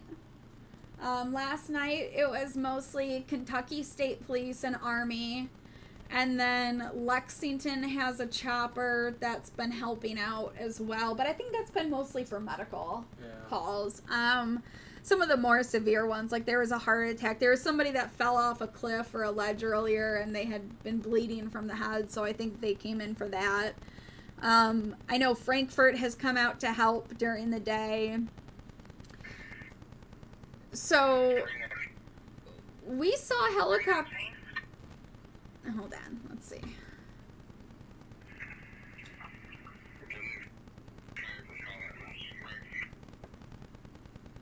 Could you hear it okay? Yeah, it's not loud at all. I'm working on getting it connected to. It's called Scanner Radio. It's yellow and black. Okay. And well, that's... I think that's related to traffic lights.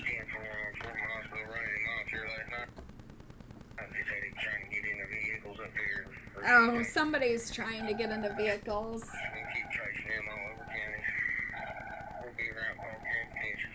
So they're trying to flag that person down, trying to get them. We'll keep you updated on that. But last night there were helicopters up.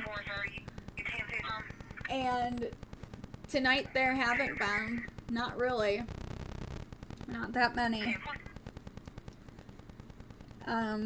They said they're gonna not, you know, like we said, not gonna be searching at night, but they're gonna be out there during the day. Can you look up what time sunrise is for London? Yeah. I believe they started searching at 9 a.m. I know sundown was like 7:41. I think they were still up in the air until about 8:30. 7:16 a.m. Oh, 7:16 a.m. is when sunrise is. So I don't know. I think. He's gonna have tomorrow. It looks like they're gonna have rain off this hurricane. Okay, so it looks like today that Kentucky should be getting rain from this hurricane in New Orleans.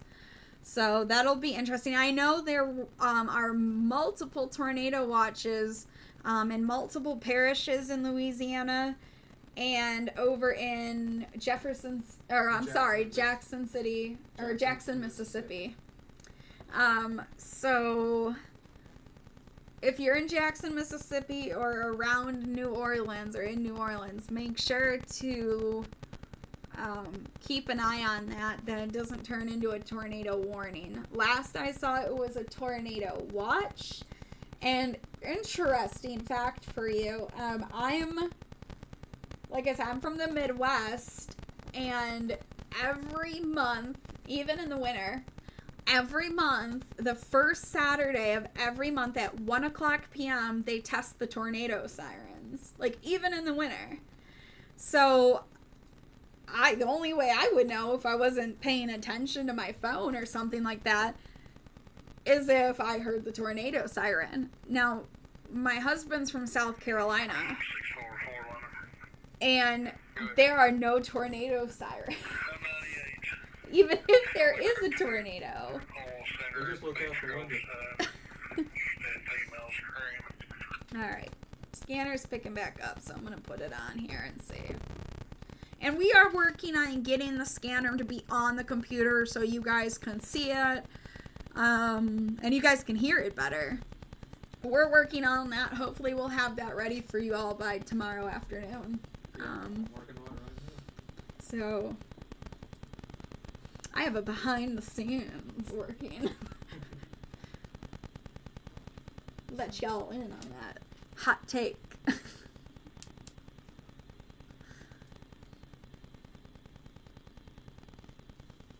Oh, it looks like it's going like west.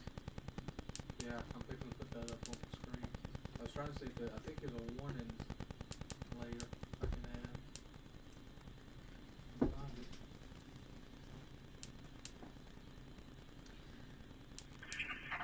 644 runner. Good. 98.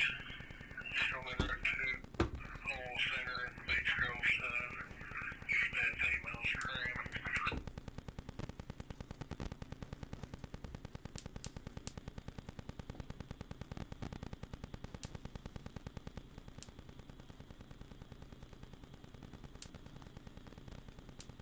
And ask them if they can hear the scanner okay right now.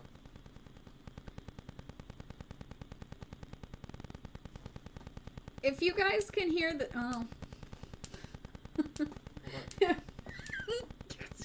went down. If you guys can hear the scanner all right, it's playing on my phone. If you guys can hear it all right, we'll keep playing it on my phone because I have the version on my phone.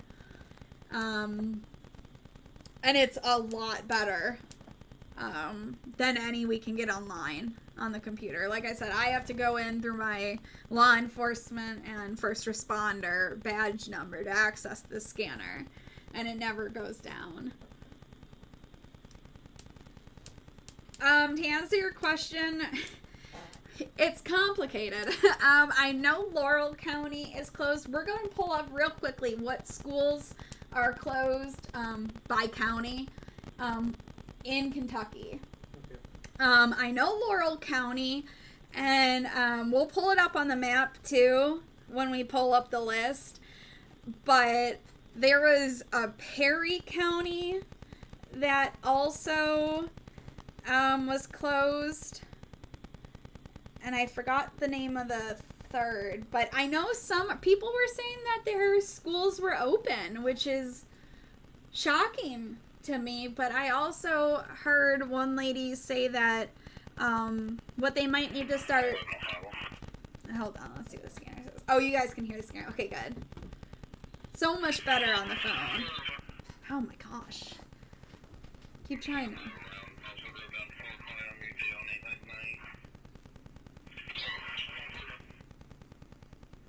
Okay, that was just a sign off. But yeah, we're gonna pull up a list of the counties, because actually I'm so glad you brought that up, because that's gonna be really interesting to see a list of the schools by county, because some were closed, some were open. But there was one teacher that did an interview with the local media. She's right outside of Laurel County, and she said that unfortunately they just, when they went remote during COVID, they were able to get like Chromebooks for the kids, but you know, they got like donations or something like that, but they don't have them now available to give out to all the kids. So it's not like going to virtual would be as easy as some other places. So yeah, they're gonna have to offer. I'm guessing they're. Let's see. I'm guessing they're gonna have to offer some sort of help, because people have to stay home and can't go to work. And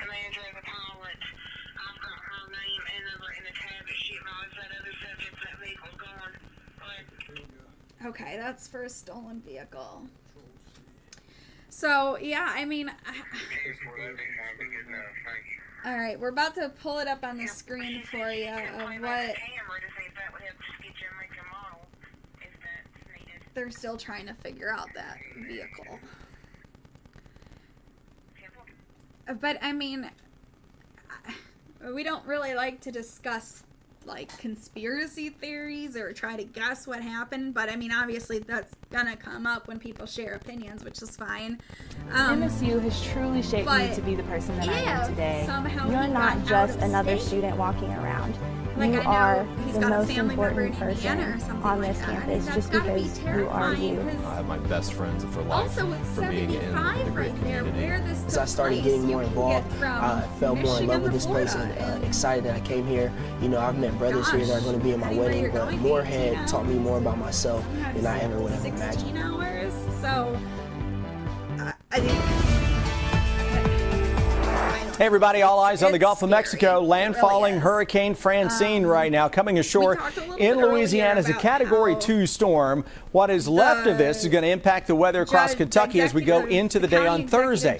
Clouds are going to thicken. Could be a shower, thunderstorm into southern Kentucky tomorrow late afternoon into the evening. There's a better chance for scattered showers and storms around Friday into part of Saturday, but not everybody gets rain out of this. Farther east you go, the drier you are.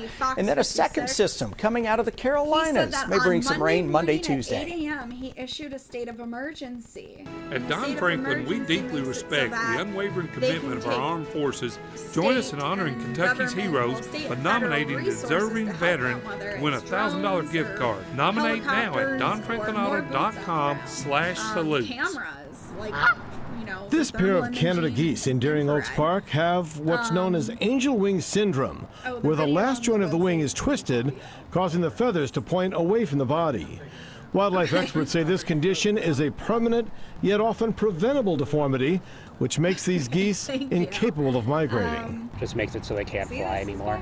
Yeah, it's sad to see that. We both love animals, so it does make us sad to see them like that with the wings out and can't fly. Veterinarians say the primary cause of angel wing is people feeding waterfowl excessive amounts of bread, carbs, and proteins. So when people are feeding processed foods and not natural foods, that's what we're finding. We see people just getting bags of bread and feeding them. That's kind of could almost call it a classic pastime, going to a park and feeding the birds. Maine Audubon naturalist Doug Hitchcock says extended bad nutrition leads to this deformity, mostly in male birds. The feathers are growing kind of faster than the bones that should be supporting that wing, so that's what causes that angel wing shape. Do not feed signs are posted in Portland and South Portland parks where geese and ducks are prevalent. If you must feed the waterfowl, there are healthier foods you can feed them, but only a handful, not a bagful. More natural foods like kale and lettuce and seeds and grapes. Just not bread or rice or things like that. After being overhunted, Canada geese have made a tremendous comeback in Maine. However, the Portland Parks Department says this deformity is fatal to birds. But they say you can help by not feeding the birds in our parks. I realize that, everyone wants to be around these birds, but the more we take care of them, the more they will be back. At Don Franklin, we deeply respect the unwavering commitment of our armed forces in defending and protecting our nation.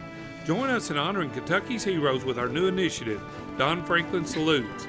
Each quarter we'll recognize a hometown hero with a $1,000 gift card for sales or service at any of our dealerships. Nominate a deserving veteran at donfranklinauto.com/salutes and be a part of our salute to courage and dedication. Don Franklin Auto, driven by family, inspired by heroes. This is Maya. And this, the emotional scene, is the dog's owner reunited with the veterinarians who saved the dog and the rescuers who saved his wife. I tried to get my wife out of the fire. Like a little bit of comfort. And then, of course, the first night the mayor said everyone's safe, they know where he is. Well, the location, the area around another minute longer, she probably wouldn't have made it. I don't know. Take a look. This is the moment that a firefighter in that black hat there rescued the dog from a burning Citrus Heights home. Safely. Seconds before that, her owner was pulled to safety from a burning bedroom where both were trapped and burned.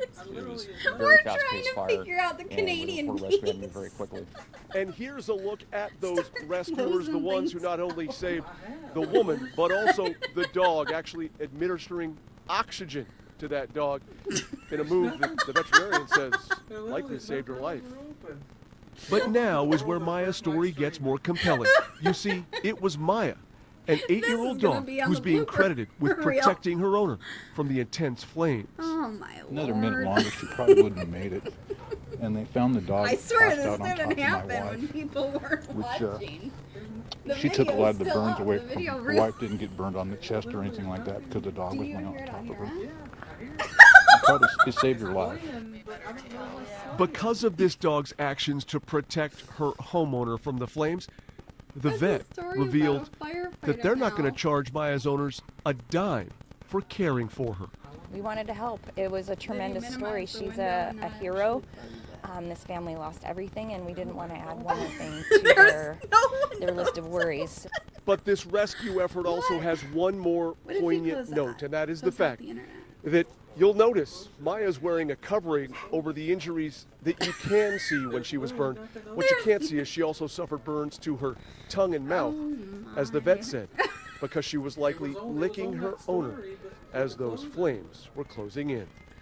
Do you want to go to the Be Right Back, then immediately go back on? When your home systems are working, life is good. But when they're not, we're here for you. One call for all your heating, cooling, plumbing, and electric needs. Call Bryant. 365 days a year whenever you need us. One call. Call Bryant.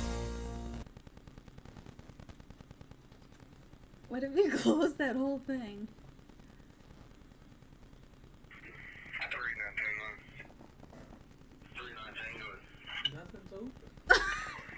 No, what if you hit X here?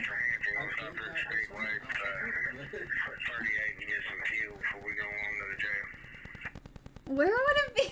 There's nothing open. Do we have to shut it down? Oh, she said sounds good. Oh, no, because we're not live. Okay, now it's... Okay. Okay, it's gone now. Good Lord. Okay, we're good, but I'm going to take you back to... Okay.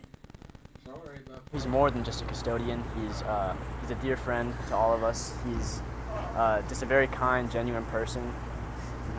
He's a bundle of joy. I mean, he would always pray for us before our football games freshman year, and he would always just support us no matter what. I told them, hey guys, you know what I want in my life? I need a Jeep Wrangler. We're good now. The one. Now it's back tie. Have a back tie at the back of the car. This day, 9th September, I would never ever. Okay, let's try that.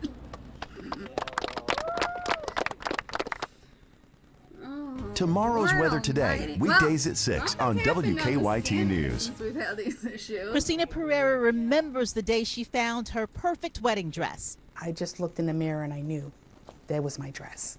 So I put it on and I just felt like a princess. Christina and Luis were married here at Our Lady of Fatima Church in Elizabeth 30 years ago. She had her dress cleaned and boxed just in case one day she'd have a daughter who wanted to use it. And she did. My mother was like, okay, it's time. Let's open up this box. You've been waiting. Well, she's been waiting for over 30 years for this. Samantha is engaged, planning to wed next year in her mom's dress. We pulled it out of the closet and we popped open the seal. At least the seal. And we took it out and I lifted it and it looked off to me. Like it didn't look like my dress. She helped me put on the dress and she was like looking at me and I was expecting her to cry. Cry, and she didn't. And I was like, do I not look good in this? Like, is this not like, and then I realized, and then she didn't realize that's not my dress. I cried. Eastside Dry Cleaners in Newark, which prepped Christina's dress for storage, is out of business. Desperate to find the right dress and get this one back to its rightful owner, Samantha turned to social media. If anyone recognizes their mother's wedding dress, the video has been viewed hundreds of thousands of times. They've even got some close calls, women checking their wedding dress boxes. None were Christina's, and no one has claimed this one, but they are optimistic. I walked down the aisle in this dress. I was blessed by our priest in this dress. You know, it's sentimental. A wedding dress.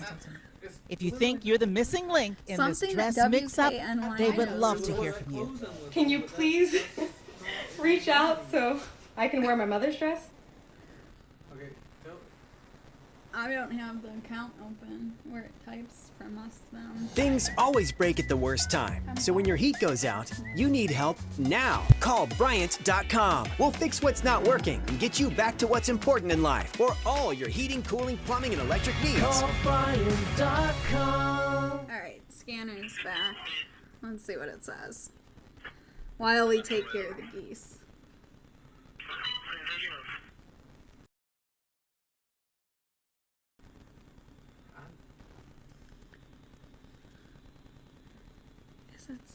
It can't be this, right?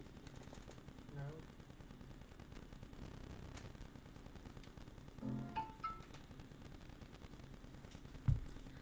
That is so strange. I mean, nothing is open.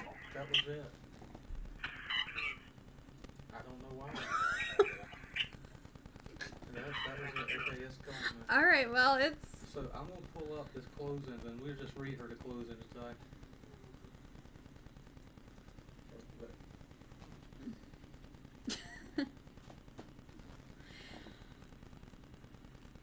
Oh, Lord Almighty. I'm telling you, technology is allergic to me. Alright, it seems to be... I don't know why it went... Oh, the unknown. Makes no sense why that speaker would be playing something. Nothing was open to play. It wasn't even playing on the speaker, so I don't know. Oh, Lord. Well, it's gone now. Okay, I'm looking for the closings again. Now we gotta go back and find the school closings. In a different browser.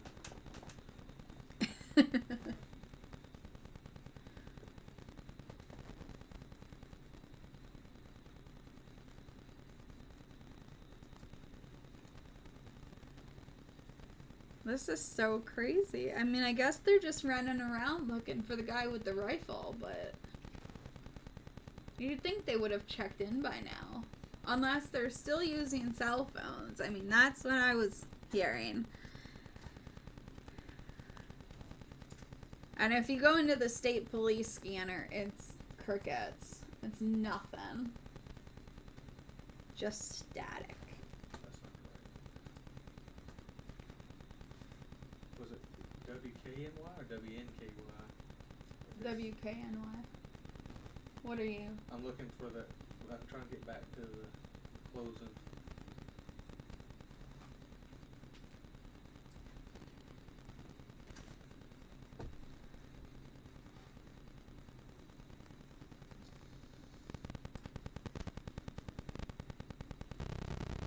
Gosh, I can't. That's killing me to think about that. I think we did stop in London. I swear we stopped in London when we stayed in Kentucky. Okay. Clay County, all schools are closed through 9/13. Okay. Can you type that in the chat? Yeah. Okay, so is there a whole list? Yeah, I'm going to try to put it on the screen without using the web page. Okay.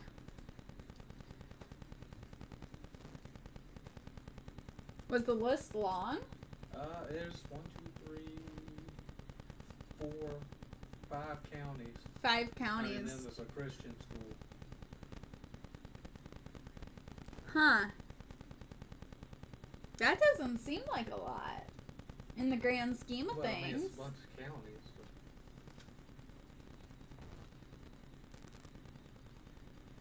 And this is just for the Lexington, Kentucky area. This is Lexington, Kentucky's news channel, so I don't know where all these counties are. Right.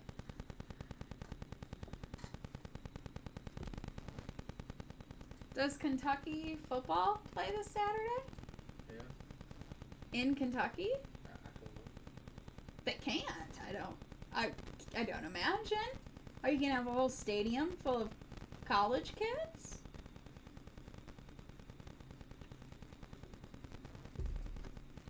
I mean, they could still play whoever they're set to play, but ask to play at that school and make it an away game. Can colleges do that? Yeah, they've done it, but I don't know if they would do that for those schools.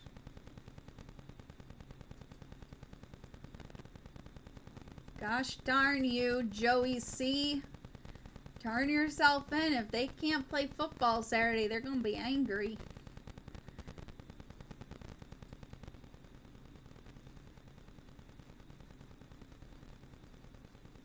Okay, so we're gonna try to pull this up on the screen, but for right now, I will read off the counties that are closed. Hold on one second. Scanner.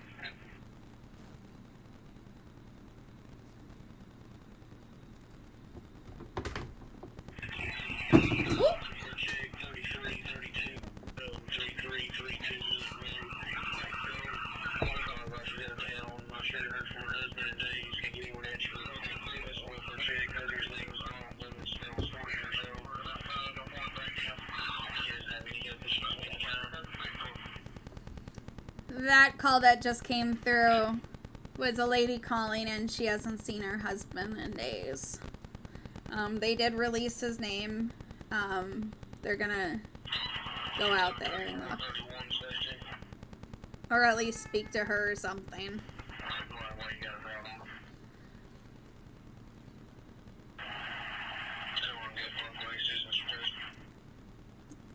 As soon as that scanner's done, I'll get back to the schools.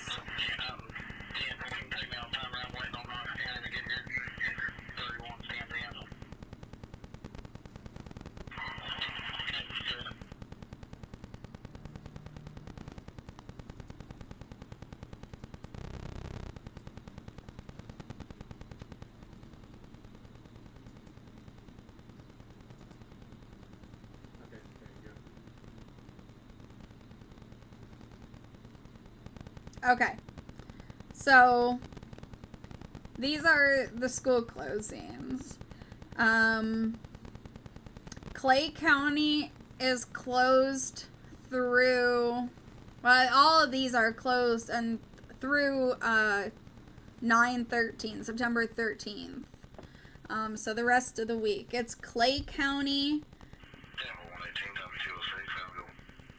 That was just them signing off. Clay County, Jackson County, Knox County, Whitley County, and then they have Redbird Christian School and Williamsburg Independent. So we'll put those in the chat. So if we start to cover something else, those school closings will be in the chat.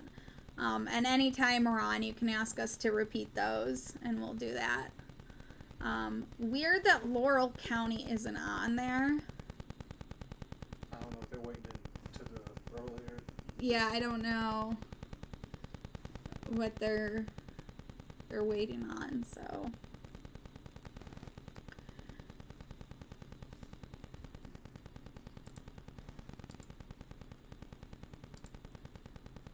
Can I close this? Yeah. Or should I keep it open? No, you can close it. They can't see it. I'll put it on the screen.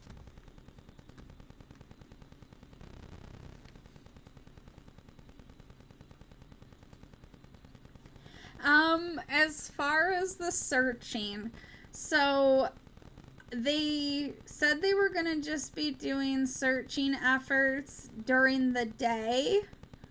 I don't know if that meant like all of their efforts. They do have usually 2 helicopters up during the day. They've had Kentucky State Police helicopter up, and they've had an Army helicopter, and occasionally they have Lexington's medical chopper come in. So last night there were a ton of calls on the scanner, but there were no helicopters going up. Like, no activity. Tonight, though, we've still had a good amount of calls coming in on the scanner, but there's been more helicopter activity. We'll actually check that in a second. That's a good point to bring up, as we haven't looked. There's been some weird helicopter activity, though. They are definitely... Okay, they're signing off. They're definitely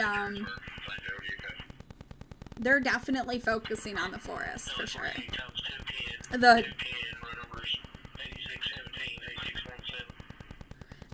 Focusing on the Daniel Boone National Forest. The last they spoke, they said that they still believe he's within that 1 mile radius of exit 49 next to I-75 where he did the shooting.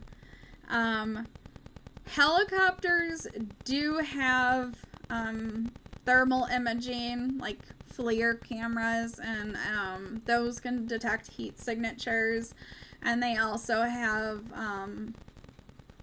besides thermal, they have infrared as well. But with how dense the forest is, it's so hard to see anything, night or day. If he's in a cave, they're not going to be able to get any kind of heat signature, not even a cold hit on the radar. So definitely infrared would work better.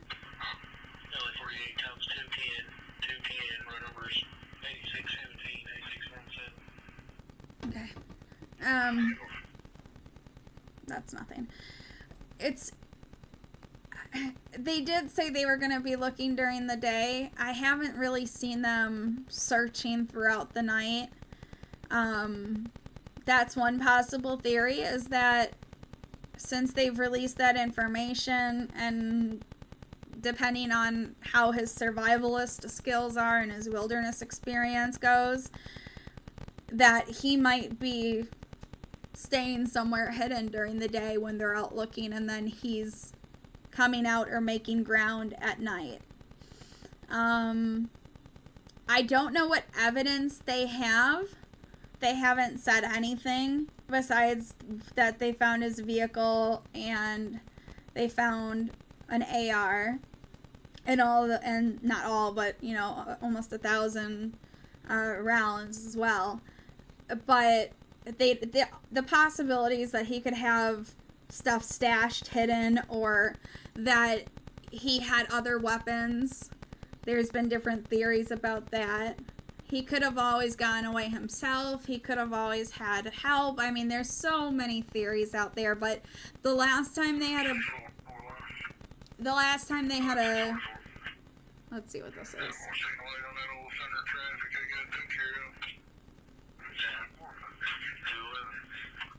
Okay, that's just clearing traffic. The last time we had a press conference, which was Tuesday afternoon at 3 p.m., they said they still believe him to be within a mile each direction of exit 49, where that truck stop was, where he did the shooting. But what they have to validate that, or what they can even say as far as what made them say that or think that, we haven't been told. They just say, because of the investigation, they can't say anything. Very confusing, very conflicting reports. I think that's part of what makes this whole thing so scary, is, feeling like you don't know what to believe, what not to believe. I mean, who's telling the truth, or who's giving you just bits of truth but keeping important details back? I mean, and also just people want to feel heard. So it's very odd, the whole thing. Very odd. It's just weird how even the national news, even during election year, hasn't picked it up. Yeah, I mean, no governor has spoken about it, like, not the governor of Kentucky, no senators or, politicians. We try to not do anything political on here, but obviously politics do play into the everyday world, so in some aspect they'll be talked about, but for nobody to comment on it is weird. Even just to say this is senseless violence, or this is unnecessary, or this is scary. My thoughts go out to the victims and their families, and all the law enforcement and volunteers out there, everyone involved in this. Just acknowledging it can sometimes make a world of difference. But there's lots going on. It's a happening time for us right now, and all eyes are on us. So, that's as much as I really need to say about that. But yeah, it's terrifying. And like I said, it's not just scary for the people in Kentucky. You can get from Michigan down to, Miami, Florida on I-75. It's scary. So, who can really say they're safe? I mean, it's just not a good situation. Yeah, and you know, the whole, who is Joe Couch? Who is this person? You know, people have tried to get information about his background, but no matter what we look up on him, even when you look at an arrest record, you don't get the whole information. And it's so hard to not hone in on that. You know, if... And so much has just happened around his family. Yeah, his family has been through a lot. Unfortunately, I've lost a child. My son was 2 years old when he passed away. And that family lost a child. So, 2 children, in fact. I think one was, you know, didn't make it to term, but it's still a loss. So it's a lot went on for that family. And it is a smaller community, so it's hard for the community. But I mean, it's weird. And his brother looks so very similar. He has a brother named, I don't need to say his name, but his brother looks so familiar, or so similar to him. And there's just so much history. I mean, I'm sure they're still in contact with the family, but, you know, it's a rough situation. And the more you do a deep dive into the family, it's hard to even form an opinion yourself. I mean, there's so many other questions that start to come up, and it's like, it's not going to change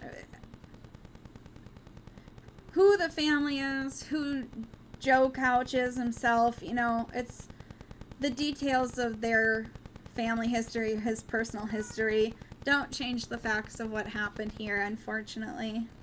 But yeah, we don't have any, I mean, we've got hair color blonde or strawberry blonde and a height and weight, but they didn't say, is he muscular? Is he look more thin?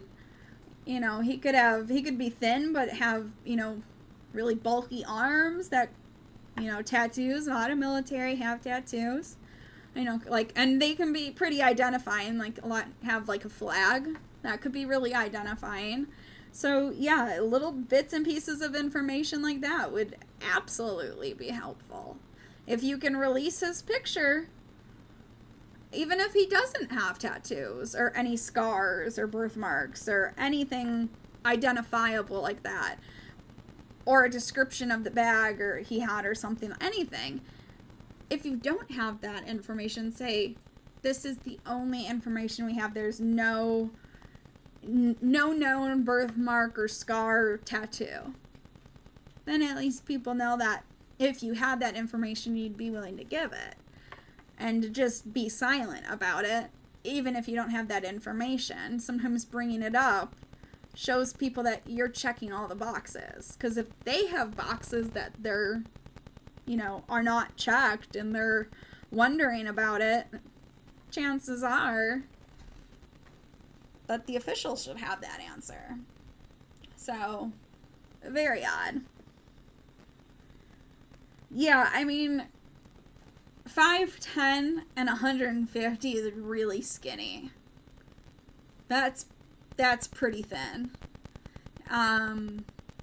That's not even a healthy weight. But there was a picture, and this has been, you know, on all sides of the coin here, but there was a picture that was on some media site where he's like flexing his arm, like his bicep in the picture, and he's quite muscular. I mean, his biceps are pretty large and pretty defined. And then the thing that was confusing, I mean, the face looks identical, but some people said that was his brother.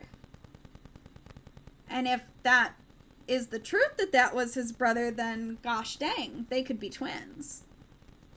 I mean, I'll try to find that picture in the morning before we start the stream back up, which will probably be back on late morning, unless anything developing or huge happens, but we'll still be on for a while. Yeah. I'll see if I can find it here just a second. But it was odd. That picture, whether that was him or his brother, that person got quite a lot of muscle. And the face was a more, like defined and rounder. I mean, not like real thin and gaunt looking. Like it just, I don't know. It's very strange. Well, we can't even get straight answers on his military. Right. They won't even give us straight answer. I mean, there was a tweet from the Kentucky National Guard. And it was their spokesperson saying that they have no record of him ever being in the National Guard. Now, he was never active duty. He was not U.S. Army. So if he was not National Guard, then the only thing that leaves out is reserves. So he could have been a reservist, but we haven't heard anything about that. I could go and try to find answers through the DOD because I was in the military. I'm a veteran, but it's not going to change the outcome, and I'm not an investigator on this case. I mean, not, they or anything, and no matter what I find, it's not going to make a difference. I mean, I think eventually we'll find out more, but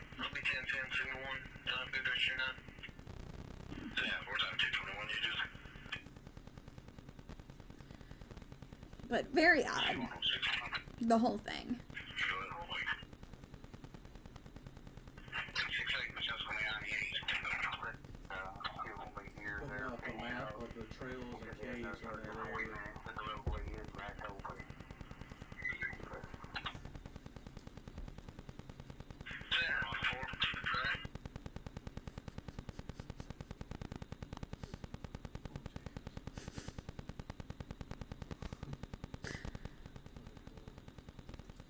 Yeah, it's all very, very strange. I mean, they kept saying he was in the National Guard, and then I think it was on Sunday that the Kentucky National Guard spokesperson, he tweeted it. He was like, no, he was never in the National Guard in Kentucky. We have no record of him. I was like, okay, sorry.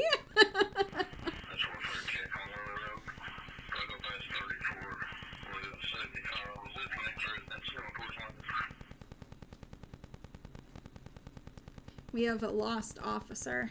He was asking if the road connected. I'm just... Maybe he stopped and asked the couch guy for directions. Excuse me, sir. Oh! A little bit of a Saturday Night Live skit thrown in here. You never know when it'll happen. It's like an ad that pops up.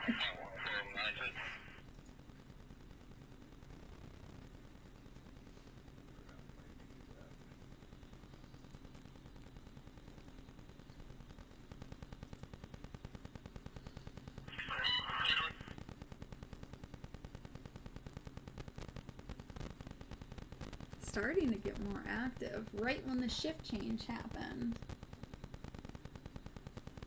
Yeah. Is something planned? I want to know about that wedding dress. It's like an Always Sunny Philadelphia episode. I want to know what happened. Was the wedding here in Philadelphia? I don't know. That's a whole other story tomorrow. We're covering geese and wedding dresses tomorrow on Breaking News HQ.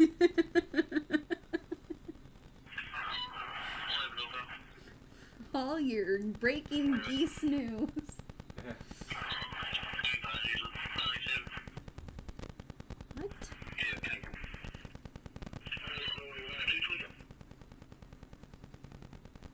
Speak clearer. Look at me yelling through the scanner. I can't understand you. Unfortunately, I can only call my city through the scanner. Uh-oh.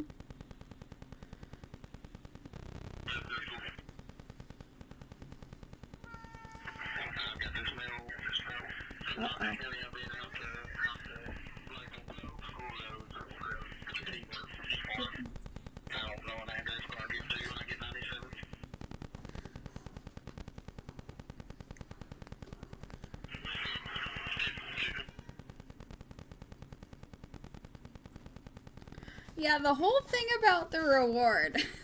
I mean, this is gonna be we know for sure. I don't know who's out there from Hollywood that wants to make a lot of money, but get to work starting the TV series or the streaming series about this case, because strap in. It's gonna be a ride.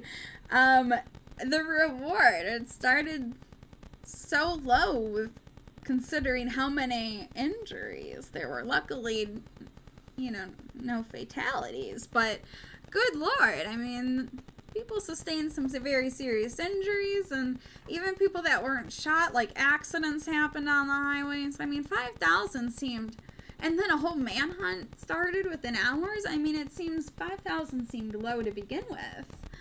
I mean, I know it's coming from, you know, county money and state police money and stuff, but, you know, I think Crime Stoppers had something in part of their reward that brought it up to like 10, and then it went to like 15, 25, now it's at 35. I mean, I would be shocked if it doesn't go up tomorrow. So, I mean, for those that weren't around earlier, we talked about how Fox 56 in Kentucky got a statement from Judge David Westerfield out of Laurel County. He's the judge executive. And unfortunately, right before this incident occurred, or very shortly before this incident occurred, the county fired their emergency manager. So they did not have an emergency manager when this happened. So the county judge executive, David Westerfield out of Laurel County, was the one that was kind of taking over.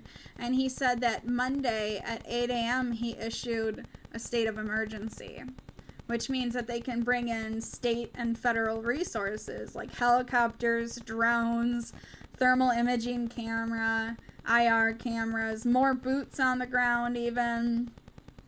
And then he said, I issued that at 8 a.m. on Monday. And then he said, but the National Guard hasn't shown up yet. But we know the National Guard was helping out on I-75 on Saturday night when the highway was closed for a few hours. And we've seen Army helicopters coming each day to London, Kentucky. And I don't know, I mean, they have to land, but they come straight here to, well, not straight here, but, you know, straight to London, Kentucky. So it's very odd. And the state and the government, they can't just ignore a state of emergency. That's not something you can overlook. So, very, very odd. And I mean, how many people are going to call in with information and then they have to go follow these leads and it's just nothing? I mean, that's crazy. I mean, I can imagine getting the reward if you actually led them to the person, like if you cited him outside of, you know, like walking down a random road or something and your call came through and it turned out to be correct, then yeah, I can understand that, but no, it's just very odd. I've got questions. And I'm not getting answers. Well, then you had the mayor the night it happened. We know where he's at. Yeah, so the mayor, I mean, when a situation like this happens, no matter how prepared that county or that city is, or no matter how big or small it is, no matter how it's handled, people are going to have criticisms. Let's see what this is.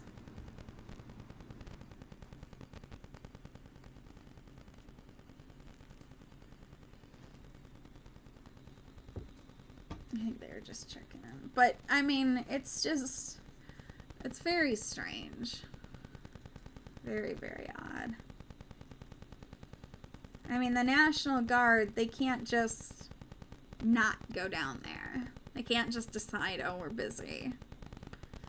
So, very strange. And then if a state of emergency was issued, you know, the governor has to kind of step in and at least, you know, say something or give opinions on what resources from the state should be used or request things from federal. And I don't know if maybe he's not active on social media, but we've heard nothing. Or, you know, no statement over the media has been given or made. So, very strange. I mean, hopefully some good comes out of this. If there's ways they can improve. Or even if they don't need to make improvements, at least they're a little bit better prepared for if something like this happens again. So we can hope for that outcome.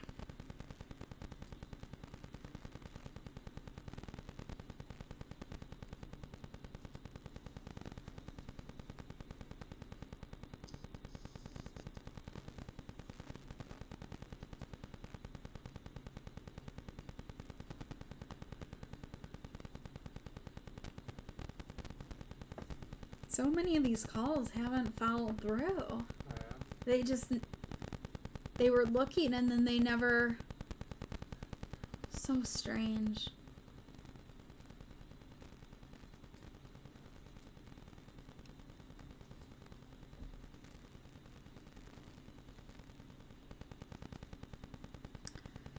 The Pennsylvania manhunt, was that Danilo Cavalcante? I think he was the prisoner that escaped. He was about to serve a life sentence, and because that was crazy. I remember Cavalcante. That was nuts.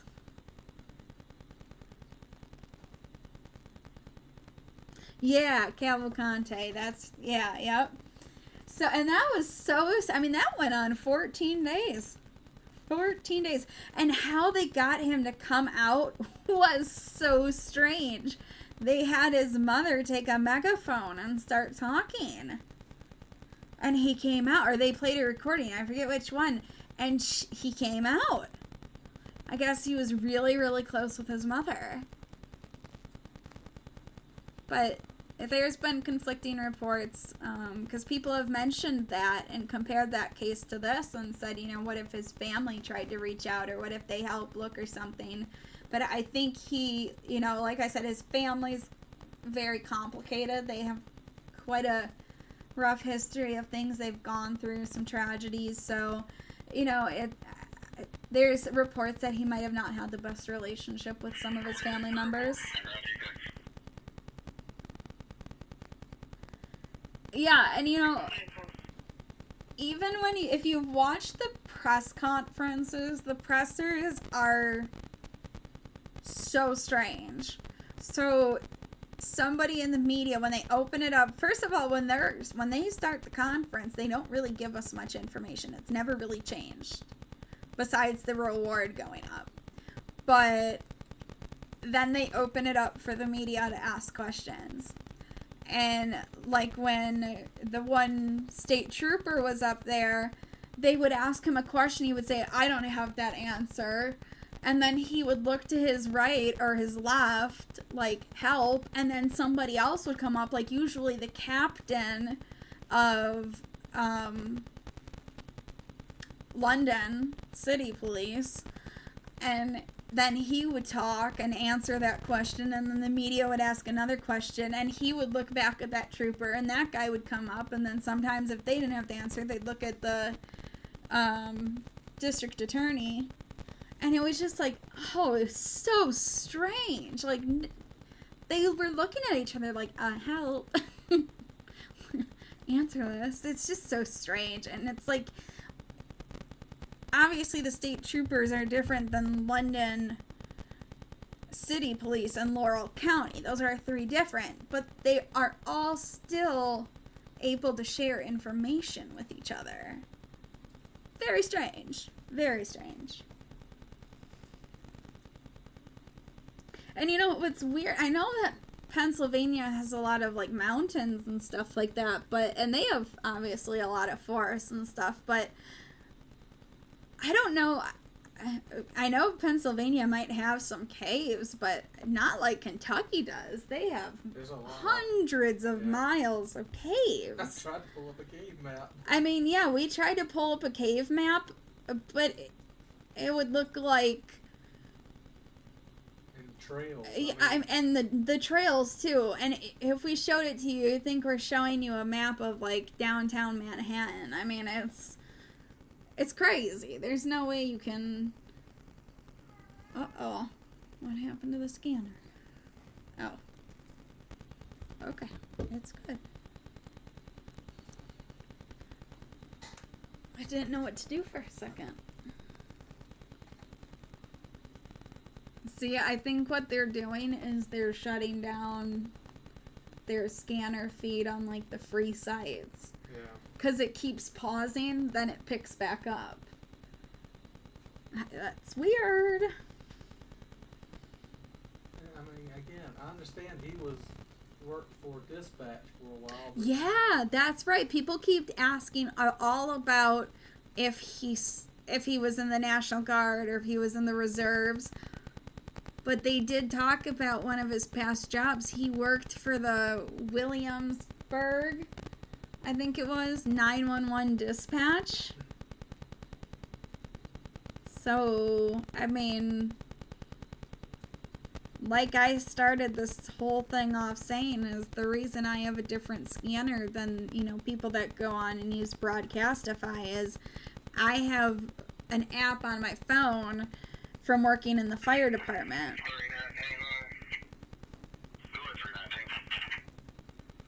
Let's see what this is.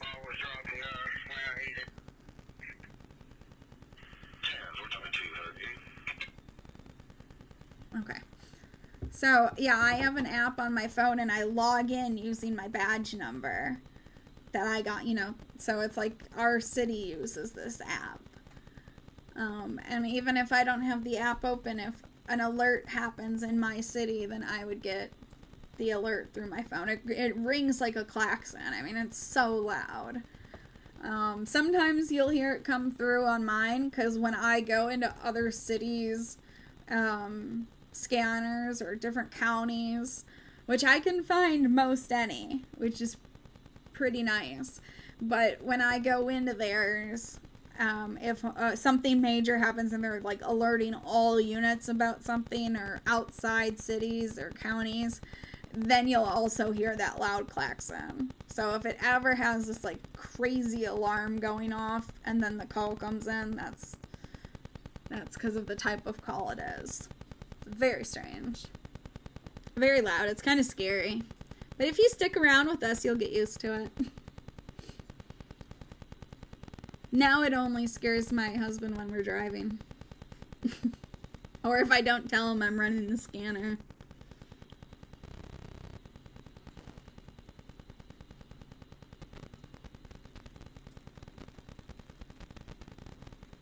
Yeah, that Danilo Cavalcante, like, I totally forgot about that case until this one happened, as horrible as that sounds, but that was...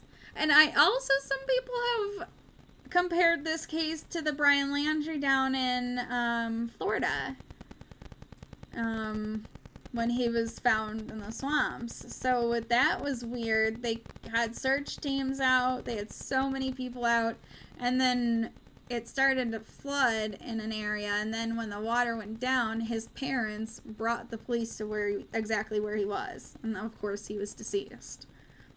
Very strange. Very odd.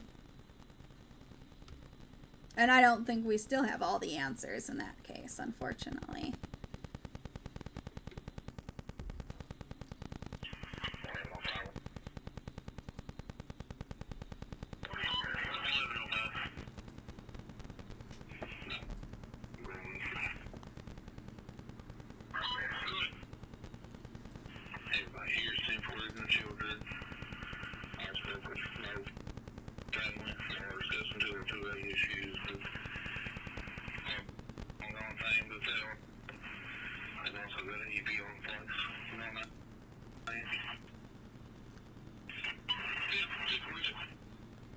Some of these calls, no matter, even if I had them streaming through a computer, you would not be able to understand them. It's, well, I mean, you could.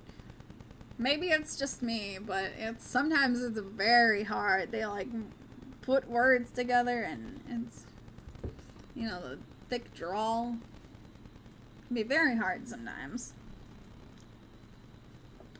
Yeah, I definitely think, you know, with that case in Florida, I know that the parents helped. They admitted to giving him, you know, stuff to take, but there was a supposed sighting of him leaving his parents' house or arriving there or something like that. But yeah, and the fact that they had searched and searched and searched, and so many law enforcement, so many search teams, people in boats in the swamp, and they could not find him. And in that area, if somebody is deceased, even if they get, I mean, usually there's some way of knowing by the birds and stuff like that.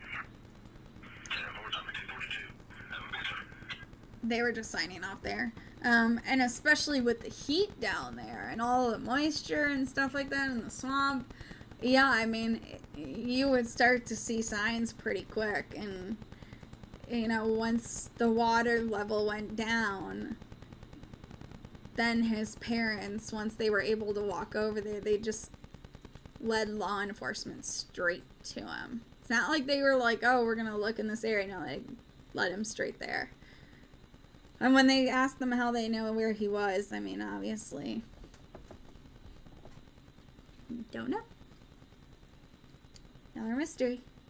But yeah, I definitely, and, you know, people have considered maybe the mom was involved because I guess she had said things on Facebook, like just defending him. But I think it was more she didn't want her family to be attacked. But there's speculation that him and his mother might have not had the best relationship, but I know him and his brother were supposedly close. So I don't know. Very strange. And obviously he sent that disturbing text message to his girlfriend or whatever. But then it's all very weird, and the details we've been given are so few and leave so many more questions. So who knows? But we will cover this till the end. Unless it's like D.B. Cooper, then no guarantees. That's a call for a mail that doesn't have a mailbox anymore. At 3 o'clock in the morning. At 2:45 in the morning, you know. Good time to call about the mailbox. They ain't got nothing else to do. You won't miss his cable bill. I mean, if I were them, I'd show up and be like, sir, have you heard what's going on outside? What they gonna do about it at 3 o'clock in the morning if somebody stole his mailbox? I mean, literally. That's gonna be a triple play on patrol. That's probably a felony for stealing somebody's mailbox. It depends what time they stole the mailbox. If the mail hadn't been delivered, aha, we have something else to investigate now. Great mailbox stuff. The London Ripper of mailboxes. of mailboxes. He's ripping mailboxes out of the ground. Good Lord. Sometimes you just have to laugh.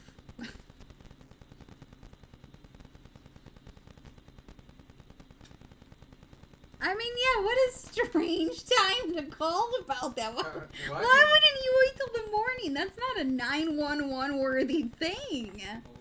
Why'd you notice at 2:44 in the morning? Curiosity. What is going on in Kentucky? So there's a manhunt going on. He goes to check the mail at 2:44 in the morning.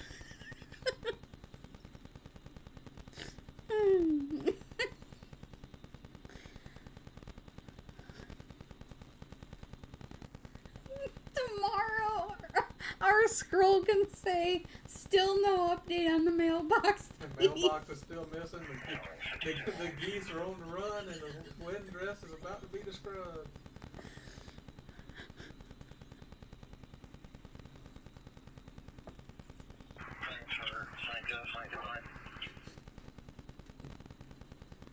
There's geese on the loose. They couldn't find a couch, but they were able to find them geese.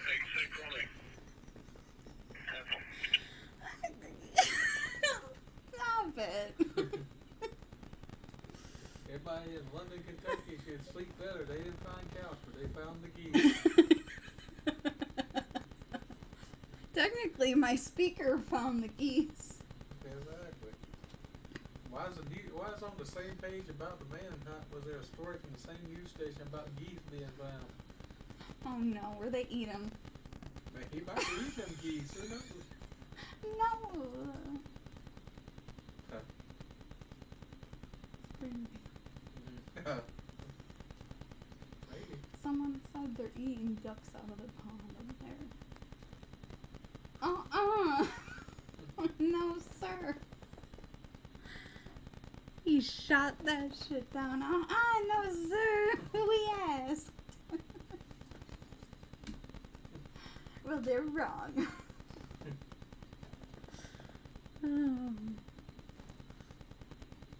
Good Lord Almighty. It got so quiet on the scanner. I think, though, because like I said, between like 2:30 and 3 o'clock is when they do like a rotation. I don't know if that's when their normal shift changes, but I know that's what they're doing right now. So, and they usually like take turns in different like sectors and sign off. So, they're doing a status check.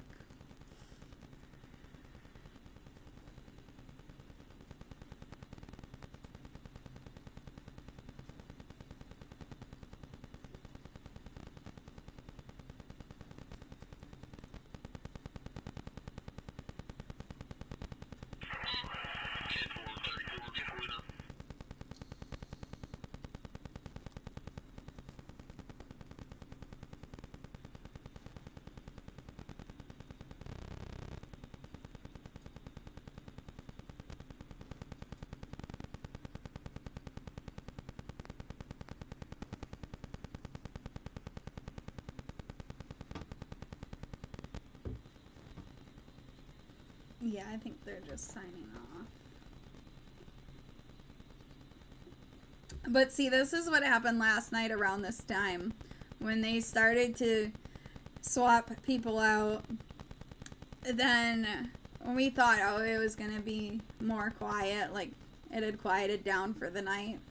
And then maybe 15-20 minutes after all the shift changes were done, which was like around 3:20, it picked up again for at least an hour, and then it finally quieted down. And then we stopped following it. And then it didn't get really active again until this afternoon. This afternoon is when we started to see the multiple helicopters always coming in. And they were always focusing around really interesting areas. So,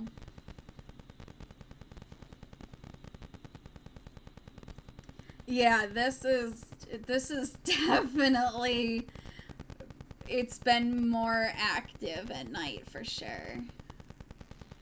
They tried to shut me out again. Stop it. But yeah, I mean, like, and the calls last night, all the shootings and all, there were so, I mean, there was at least 5 or 6. It was scary.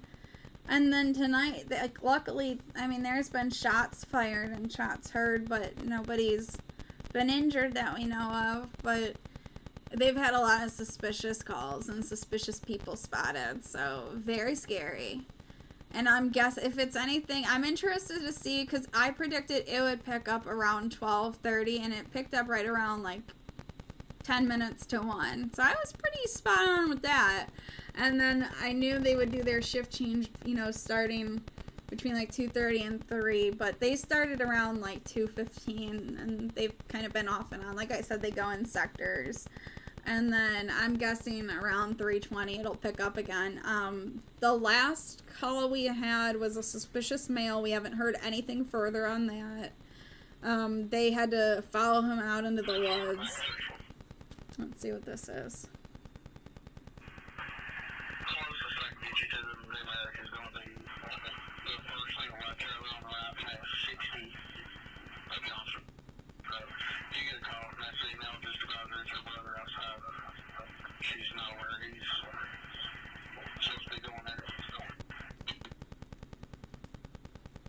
Okay, so a girl called. They didn't give a name or an address, and she said that her brother's outside and he's not supposed to be there. That's kind of...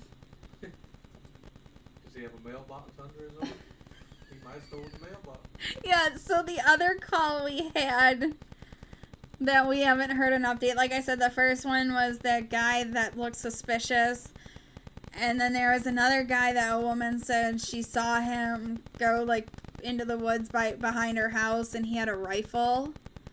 And then they heard shots fired. We don't know what happened with that. We don't know what happened with the guy that looked suspicious and had a backpack. And when they tried, it was just officers that saw him, like an officer on patrol. And when he tried to get the guy to stop, he took off into the woods. So they called more units out, and they said they were chasing him. And you could hear them going into the woods chasing him. But we haven't heard anything more on that. And then the most recent call we had at 2:45 a.m. was a man called 911 because his mailbox was stolen. So, there's that. I don't know what else you can say about that. I mean, why? And why are you reporting this at 2:45 in the morning, and why are you calling 911 during an active manhunt to report your damn mailbox? Will we ever find out what happened to the mailbox? Who stole the mailbox? We'll do a special episode. We'll do our own, like, ID channel type documentary about the mailbox. I'll have to see if I can archive that call and find it. So I can get a Google image and we can see the mailbox before he was kidnapped. And we'll put out a missing persons report, like a be on the lookout. We're going to do a GoFundMe to get that guy a Ring camera so we can watch his mailbox.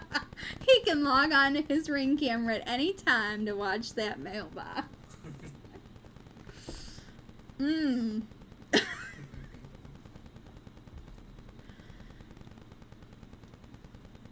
And this is why comedians aren't newscasters as a side gig. Alright. Doesn't work out.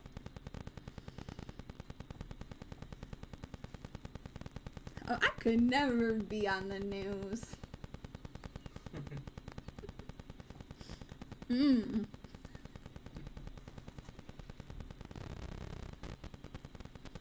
you imagine that?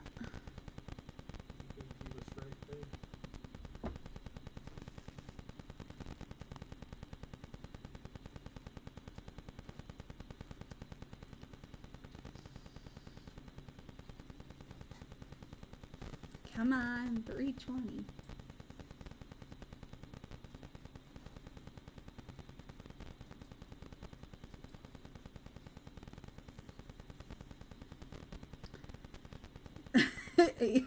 I hope, let's hope it's a prank.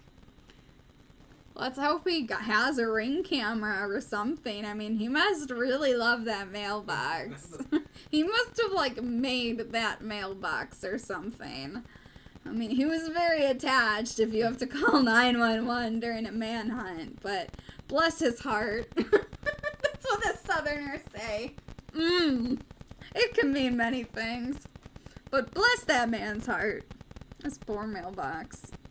Maybe he's trying to blame it on Joseph Couch. That's it. Maybe his wife backed into it and he's like, aha! You have to remind me to tell you a funny story about a mailbox when I was a teenager. Sent you an email there. You may already be aware of this. SO's taken.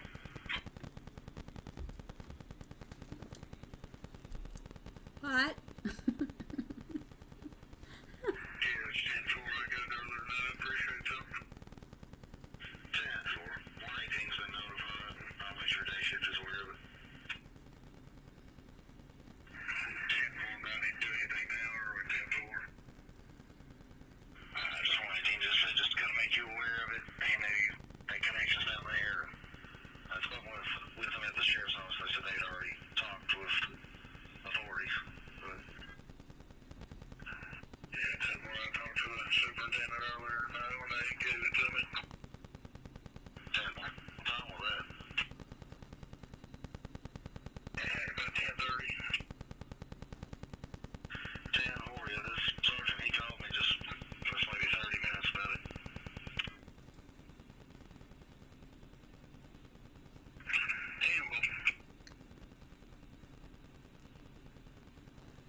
We are definitely gonna get better at the scanner. Yeah, it can be hard. I swear the one guy asked, "What's your email?" And then I heard another guy ask, "Did you have dinner?" And the guy said, "I had rabbit." I hope I misheard. Well, it's Kentucky. He may have had rabbit. I hope I misheard.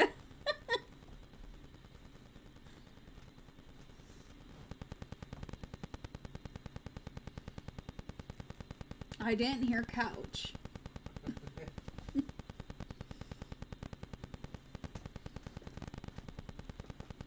And no one sounded panicky.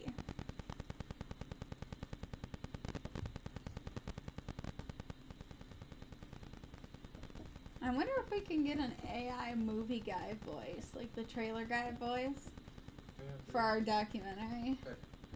Coming soon. There was a lone mailbox. Just when you thought it was safe to leave your mailbox. You see this old man staring out the window, crying because his mailbox is gone. He's got a picture of it on his nightstand. Just when you thought it was safe to put a cable bill in there. Oh, stop.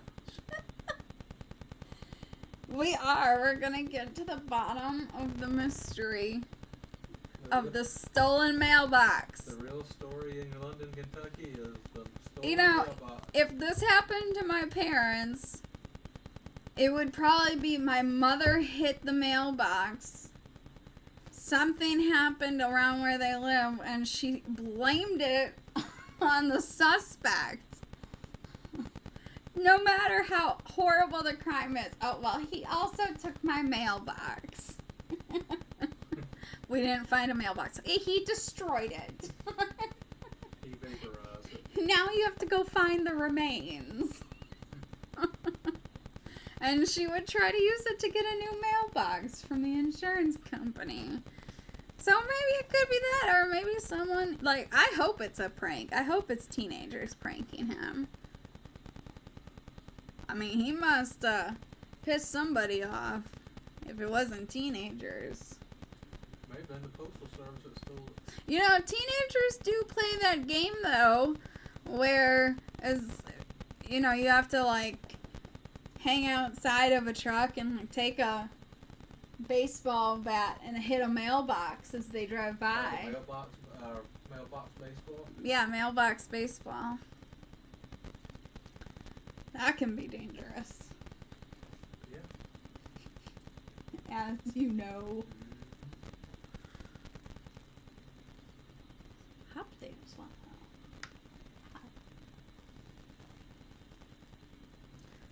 It's very, very quiet. I swear, 20 more minutes, it's gonna pick up. We'll pull up the our AP service. See if we can look at some new stuff to talk about. Oh, let me check the flight radar. Pull it up, oh, okay. like in a bit of a larger screen. Yeah, okay. I highly doubt there's anything, but no, there's nothing right now. Yeah, it's pretty empty. Here, I'm gonna bring it bigger. We can maybe, well, the hurricane stuff we can maybe move down. I'll just go over the top of it. Oh, gotcha.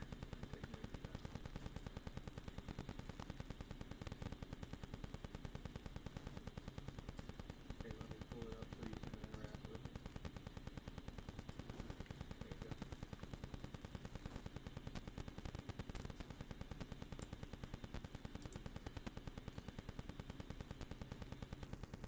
go. Oh, that's going to Louisville. Well, I don't think.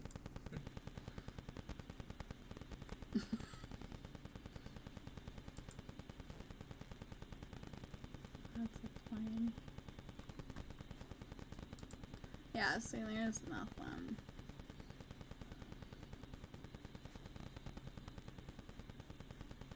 Where's Frankfurt?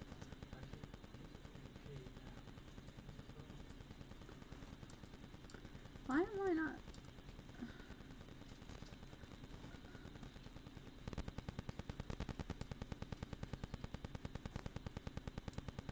I don't know why I can't find Frankfurt.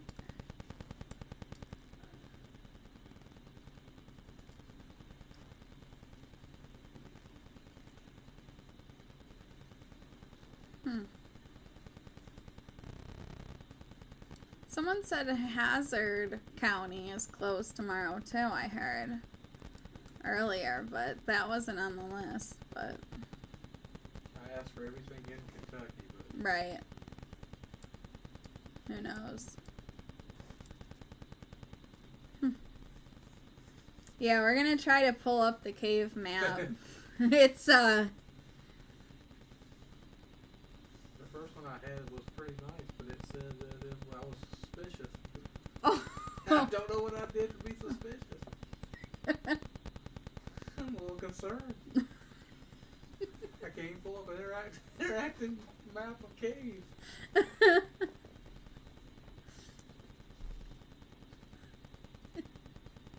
Because the house blocked. Maybe because they're searching those caves? I don't know. I don't know. Why would it block that? I moved that little puzzle piece over for human verification in 2 seconds, and I said that's suspicious. Okay. If y'all can pull up a cave map, you can DM it to us, and we'll give you all the credit, but it makes you like slide this puzzle piece over. And my partner did it, and I came back with a message that it was suspicious. I did it in 2 seconds. It was suspicious, and he did it in 2 seconds. So we couldn't get the cave map, and it was an interactive one. It was nice. It was a nice cave map. He was so proud of his cave map. I was. I'm gonna get it. I'm working on it right now. Prime example how he will not stop till he gets that damn cave map. No, I'm not playing Sons of the Forest. Sean sent me a request. I'm not playing. My Steam account must be open.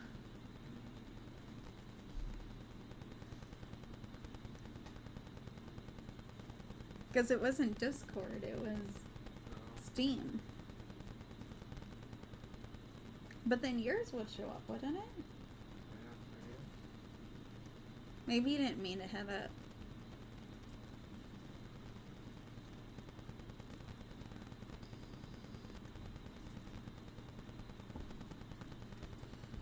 We'll see what happens around 3:20, 3:30. I don't know if it's because there just was shift change that it's slow or what. Or maybe people finally settled down. And people stopped looking outside for their damn mailbox at 3 a.m. What a ridiculous call. I mean, even if you didn't have cable TV, you've got to hear all those helicopters flying over and all those sirens. And you're going to call 911 at 2:45 in the morning over a mailbox.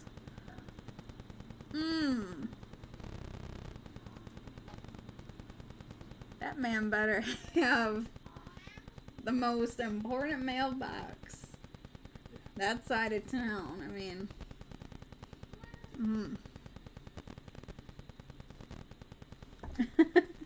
yeah, you moved it too much like AI. I did too good, I guess. Yeah, you did it too good that it thought you were AI. That's all right, I got it now. Oh, look at that.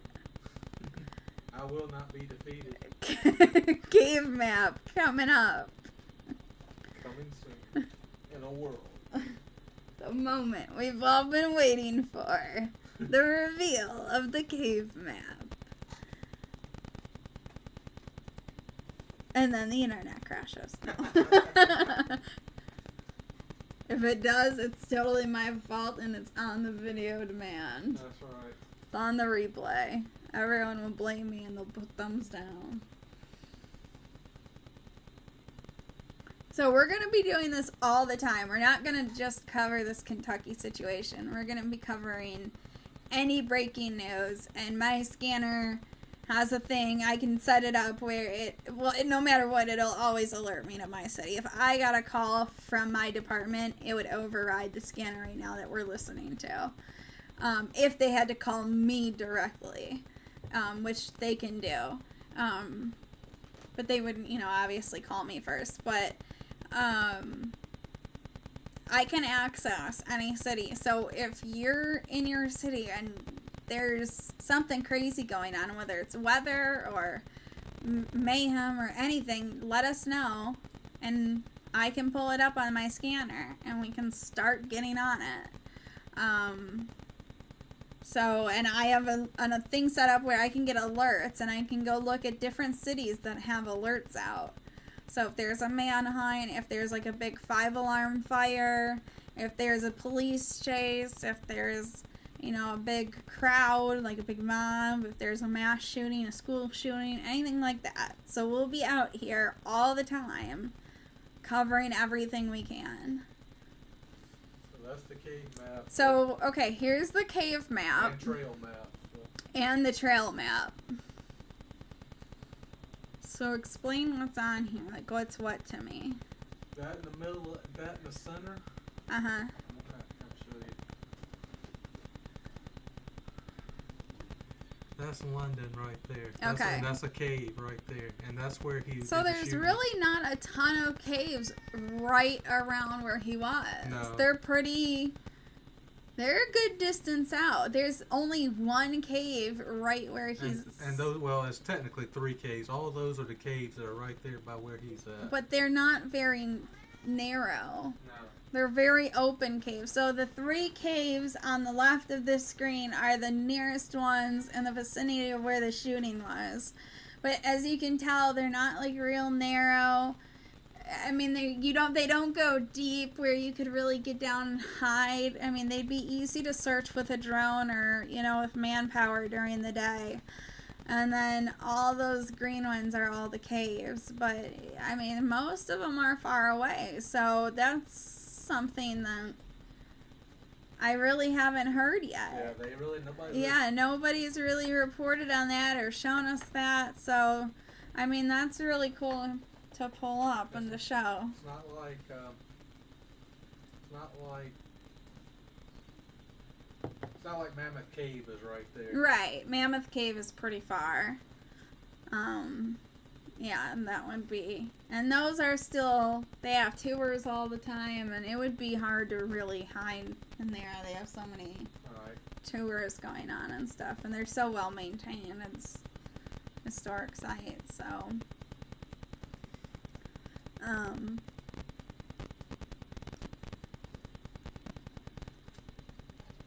yeah, that's a good point. If a drunk driver hit the mailbox and he didn't want to, he's got evidence on his car, he just took the mailbox with him. I mean, yeah, take it into your own hands. That could be true. That man was in a world of hurt about it, though. I mean, if somebody stole my mailbox, I'd probably still wait till the next day, but I don't know. He was really attached to that mailbox. Call it 911 at 2:44 in the morning about it.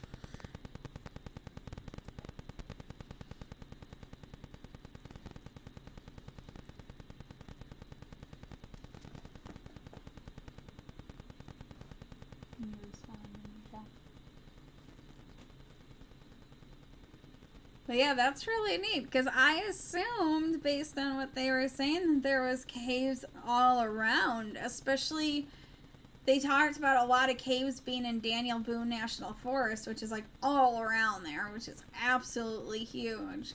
So I thought, I mean, he could, if he got down in there, especially if he was small, like they said he was 150 pounds, then you'd think it'd be easy to get down in there. But the ones closest to the site, I mean, those are very open.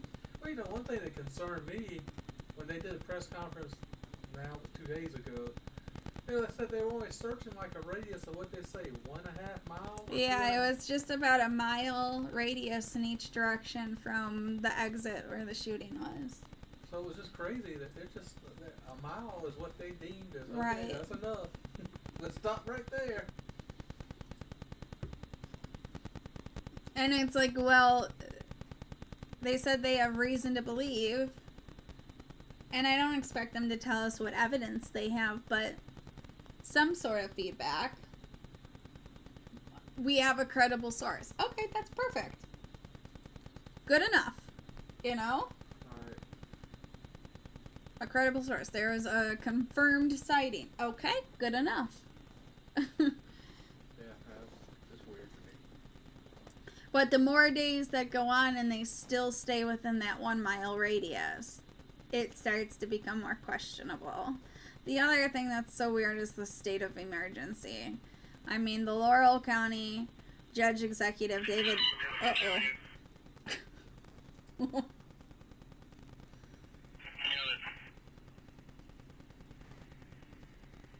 Residence check. 212, 2 Bridge Road. 212, 2 Bridge Road. It's going to be pretty much there at the end of London Dock. Thirds to the west. Should be the very last residence there at the end of it, right? 2 Bridge Road. Okay. Yeah. We're gonna pull up on... The owner of the cabin lives in Bath County.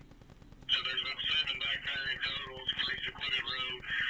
So at the very end you'll get to where there's 3 cabins, one straight ahead up on the hill, one on the left, one on the right. The driveway to theirs goes up past the one in the hill and slightly down an embankment to the left of it. It's the only cabin back there with a screened-in porch. I've been there since Labor Day weekend. I just want to have a residence check on it, too, to make sure what's been going on. It has been broken into before many times. I think. Yeah.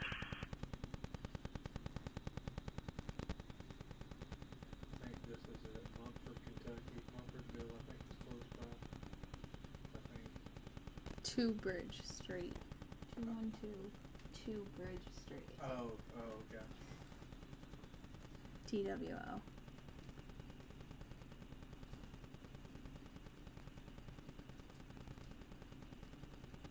Try 2122 Bridge Street.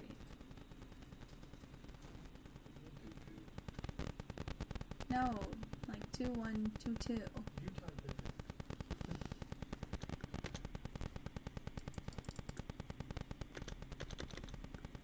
I can't.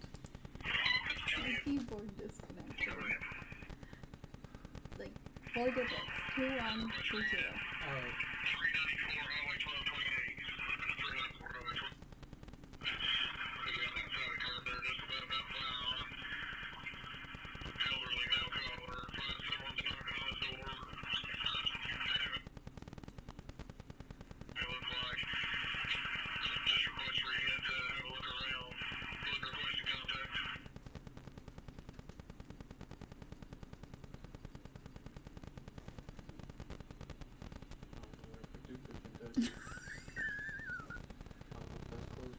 Oh no, it's a dirt road.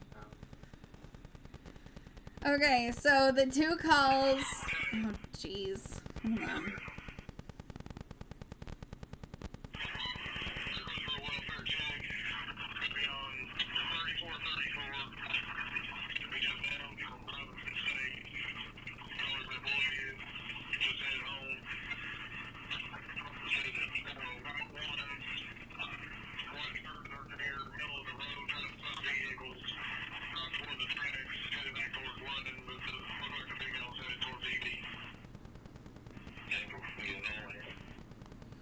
Okay.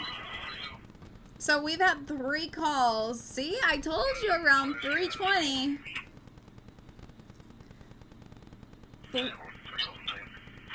3 calls within 5 minutes.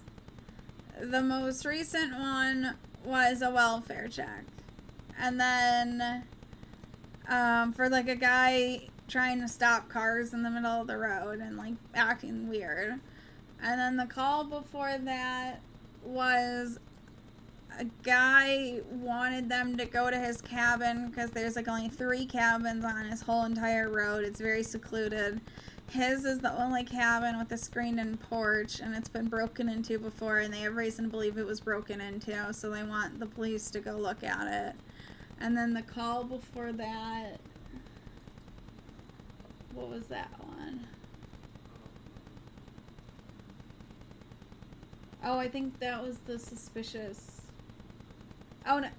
No, that was the girl whose brother wasn't supposed to be there. Yeah. And he was outside. So those are the 3 calls that we're still waiting to hear on.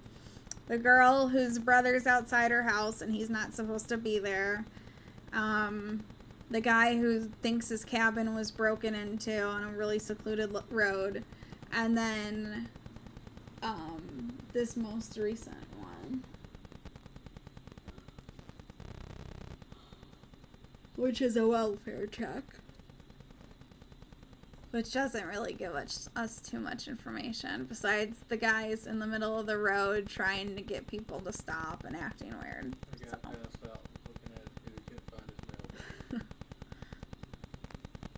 So those 3 calls are currently out right now. Hopefully we get some answers to that.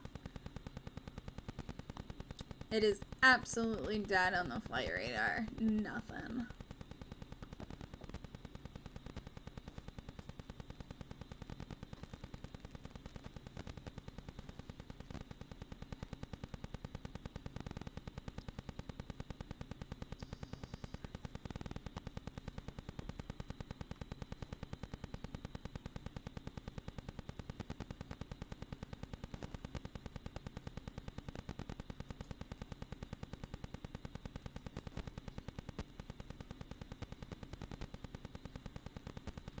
Yeah, he said that his street was really secluded. I wonder if we can see it on a map. Which one? That Bridge Street. I don't think we will, though. Because it's such a secluded road, you know? I don't think we can show it anyways. If it were a public place, we could, but... Most of the time, Google Maps don't go down roads like that anyway. Right. They probably might not even have a picture. Hell, it might not be on GPS. Well, I can find a Google Earth, but I can't get Google Earth to load for some reason. The geostorm. It just acts like it's going crazy. So yeah, 3 calls we're waiting on. A girl called that her brother is outside her house and he's not supposed to be there. And then the second call is this guy has a cabin on a really secluded road. There's only 3 cabins on that road. His is the only one with a screened-in porch, and it's been broken into before, and they have reason to believe that someone broke into it. So he wants law enforcement to go out there and check it out. And if he wasn't real serious, I don't think he'd call in the middle of the night. And then the other third call that we're waiting on is the most recent one. Someone called for them to do a welfare check on a male that was standing in the middle of the road trying to get people to, like, getting cars to stop and just acting real suspicious and weird. So they're going out to that. So that's 3 calls. Like I said, around 3:20 it kicked off last night, right after shift change, and here it goes again. So we at least are going to be here for those 3 calls and follow through with them. Sometimes it takes them about a half hour. But yeah, I definitely think the cabin one was strange because of how secluded the area is. And that was the only cabin that was really accessible to break into.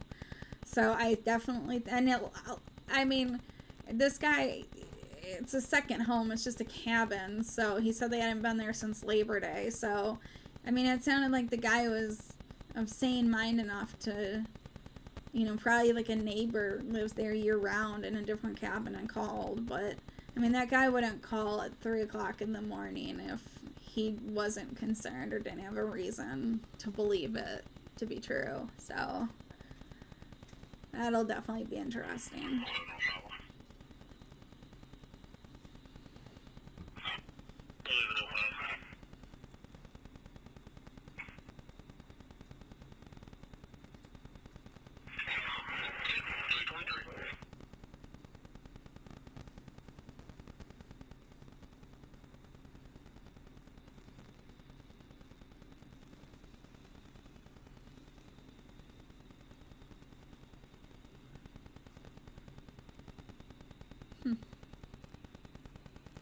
They're just waiting for somebody to respond.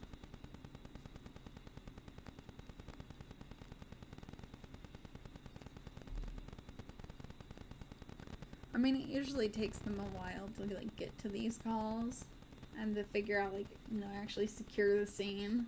Yeah. But sometimes we never hear a follow-up.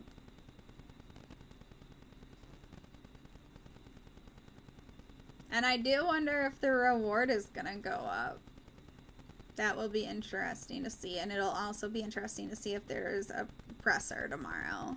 Since we didn't get one today, it got canceled.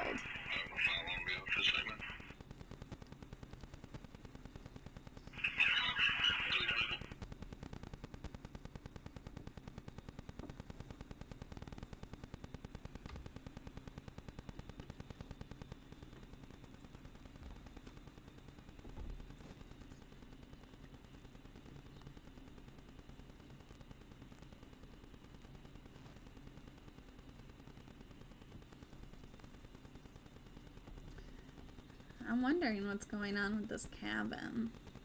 That and the girl whose brother is there, but, I mean, I think it would be more urgent. I mean, she knows who her brother is. What was that address again? 2122 Bridge Street. I don't know if it's 2122, like 4 digits, or 212, like, then TWO Bridge Street, you know?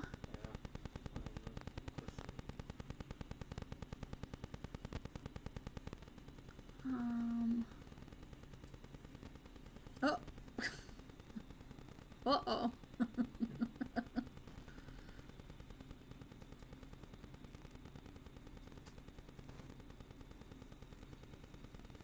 Alright.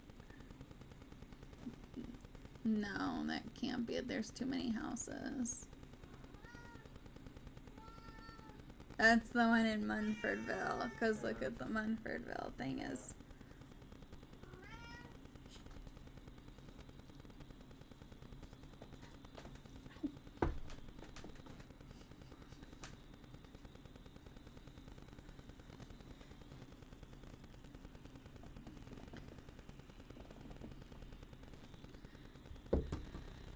Yeah, I think if it was like, you know, God forbid it was Joseph Couch's sister calling in, I think it would be more urgent.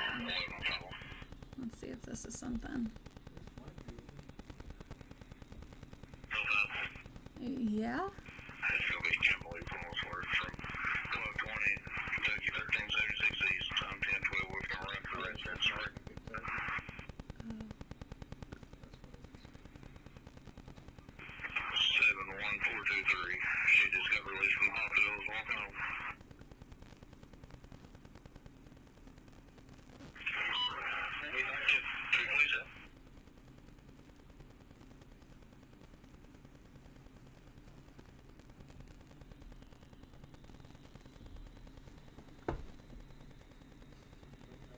That was a follow-up to a previous call of somebody that was suspicious, and it was a female walking home from the hospital.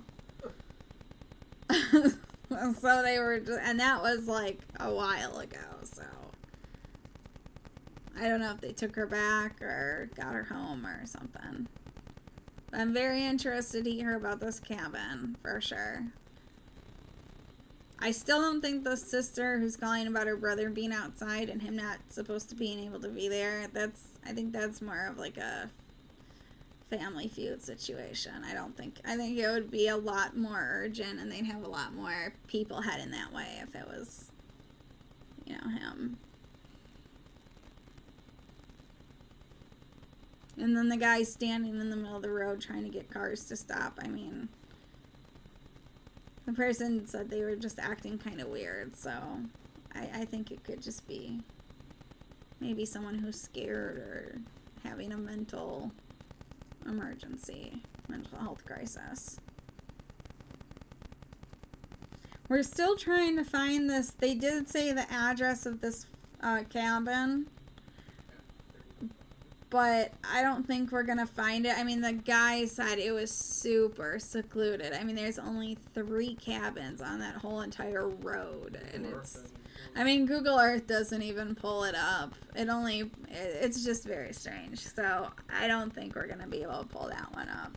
But anytime we get an address, I mean, if we can get it and pull it up on the map, I mean, if it's somebody's home, we wouldn't show that out of respect for their privacy. But if it's a public place, like if something happens at a school or a church or, you know, a business, yeah, we can show that.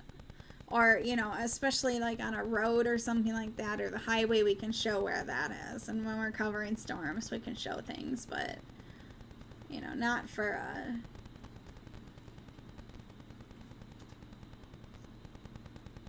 take out the first E.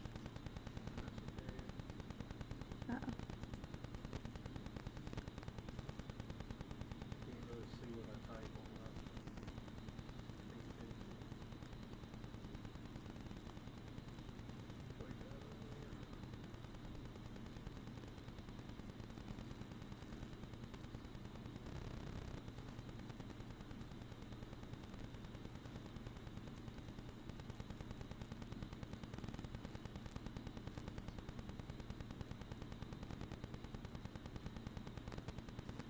It's pretty quiet right now, but I mean, it was only about 15 minutes ago that this stuff really started picking up. And those 3 calls came in pretty close. I think within like 5-8 minutes of each other.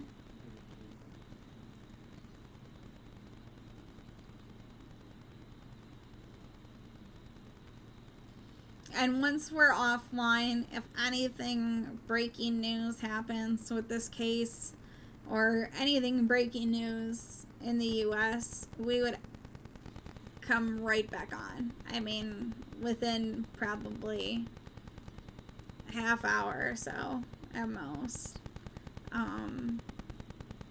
But as far as this manhunt in Kentucky. I mean, I don't think there's going to be much to report on as far as the hurricane tomorrow. I think it's pretty much ran its course and it's going to be more of a cleanup. So I think we're going to mostly be covering the Kentucky manhunt and then any other breaking news. And I think we'll be on later in the morning, Eastern time.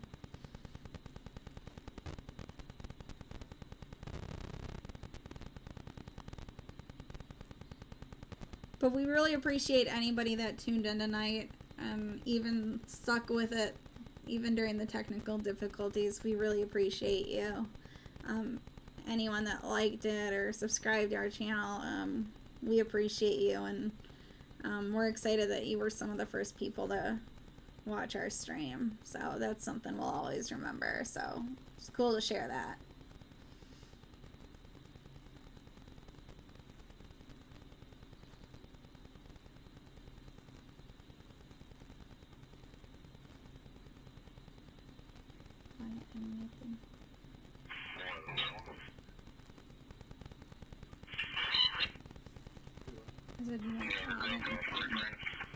No, we just, again, reiterate what my wife said. Thank everybody for coming and sitting with us tonight. And I promise the technology will get better as we work on it more. But we'll get there together, and we won't provide everybody. We love our fans, and we won't provide everybody with the news that not everybody else is necessarily covering. So we want you to know that we'll be there for you. Like she said, that if you would let us know about what's going on, you want us to cover something, just let us know, and we'll definitely do it.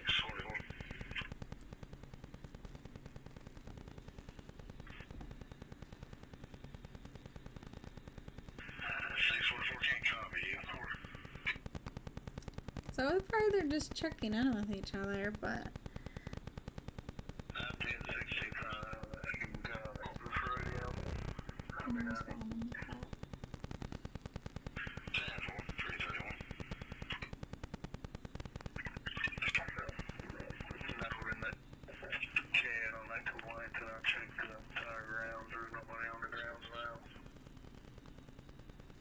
so they just checked in from the cabin. They said there's nobody on the grounds right now. Or maybe that was the girls who's calling about her brother. Because if it was the cabin, they would have said there's no sign of entry. Hopefully they'll clarify that again, or it'll be cleared up when, you know, the other call comes through and is cleared up.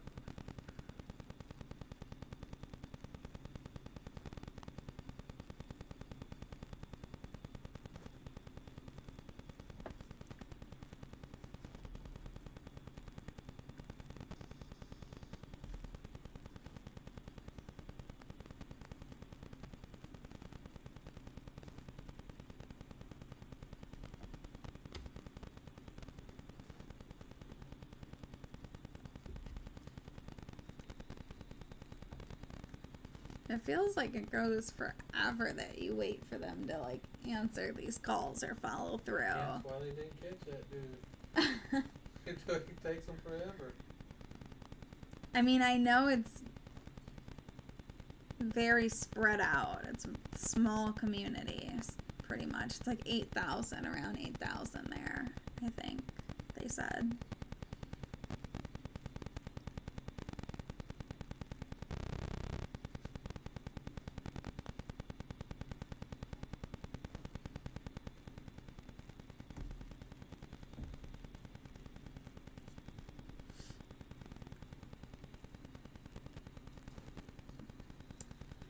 I'm still going to keep this scanner going so we can hear if something comes in about one of those calls.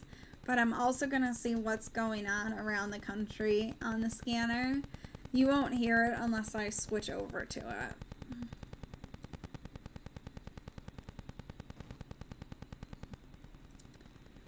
Okay, so in Sacramento County, California, there's a manhunt. We have no further information than that right now. I'll check in on that before we sign off tonight. If you're in Milwaukee County, Wisconsin, there's a vehicle accident. Usually it gives me coordinates, but it has not yet. I'd probably have to go into it to hear.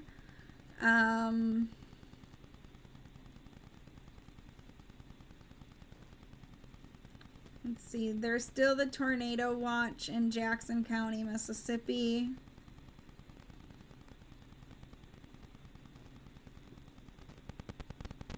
And that's about it.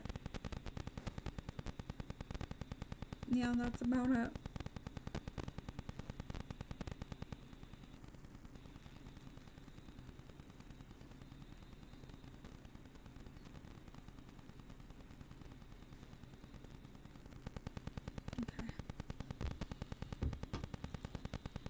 I went back into the scanner just to kind of update it, see if it changes. I mean, it hasn't really gone off at all tonight. Hasn't paused or anything like that. It's been going the whole time, which is pretty impressive. I know people were having some issues with Broadcastify, and I don't know if it was because so many people were going in and streaming that station, that county, or if it could have been that they were going silent to the public streaming, and I could only get it because I have the private scanner. I'm not sure. I'm not that well versed on how that goes, but I just know how to work the scanner that I have.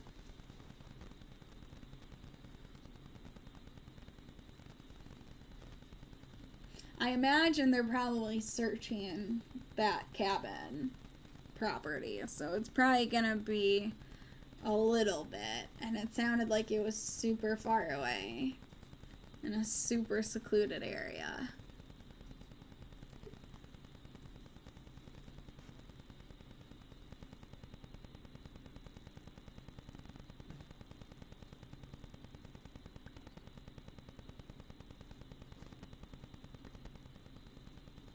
We should still look up if Kentucky plays this weekend.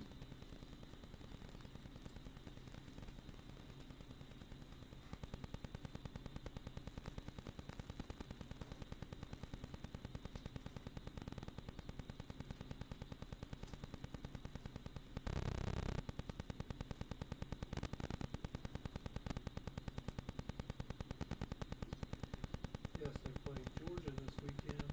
In Kentucky? Yeah? Yeah, at Kentucky. Oh my goodness. So if you're a sports fan, this weekend Georgia is supposed to play Kentucky at Kentucky. So I wonder if they will reschedule that game or if they'll just try to move it to Georgia and make it an away game. I don't know how that works. My husband played professional football, but I mean, he played college football, so I don't know. It's different. It could be different. They've moved college games before because of weather and stuff? Right, they've moved it for weather and stuff, but I don't know about something like this. Yeah, I don't know if they deem it a dangerous or not.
Still waiting to hear about that cabin.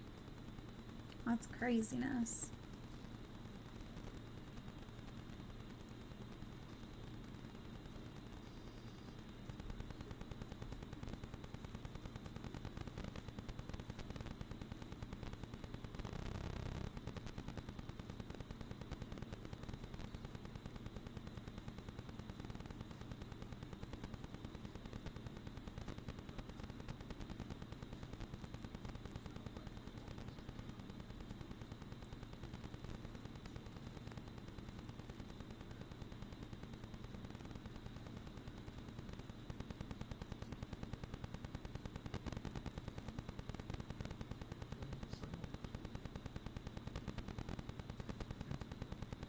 We'll play that tomorrow.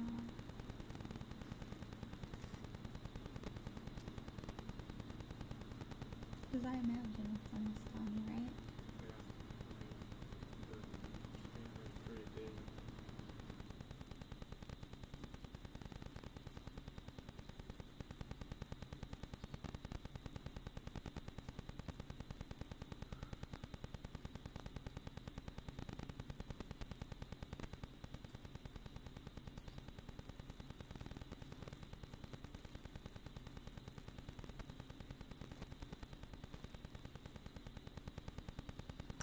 So our plan for right now, we're still gonna keep a scanner running just like we did last night to keep listening in. A lot of these leads lead to nothing, unfortunately.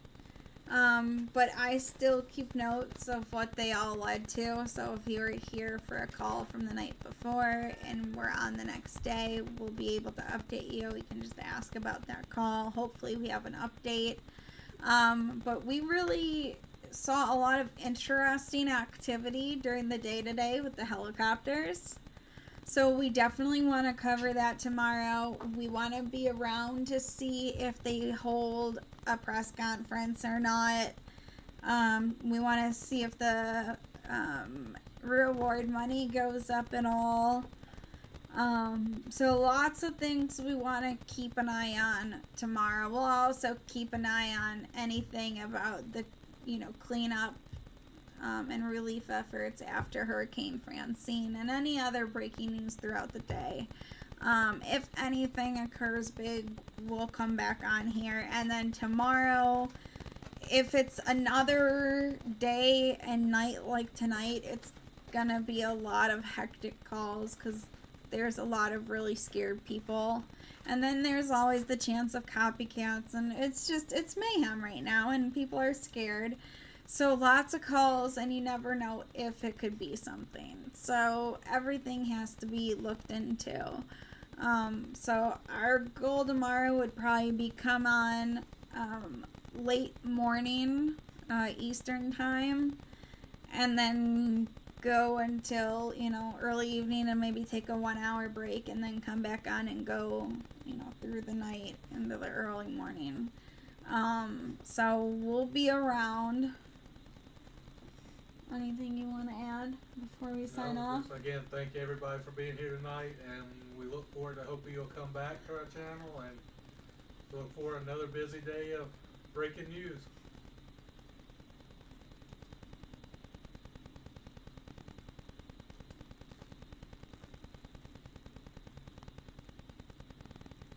Hope everybody has a good night.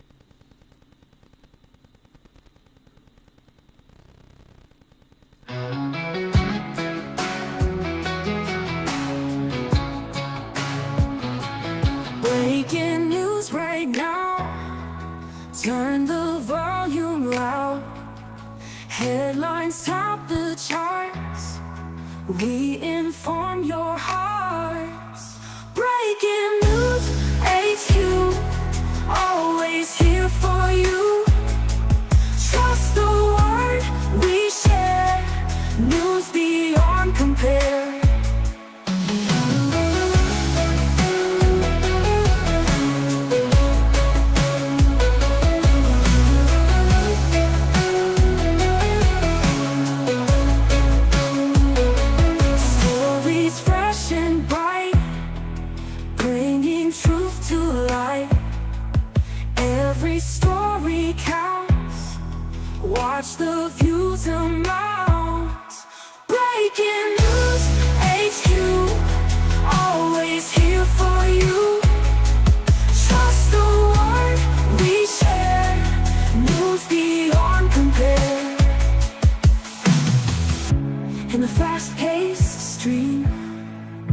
We're your trusted team.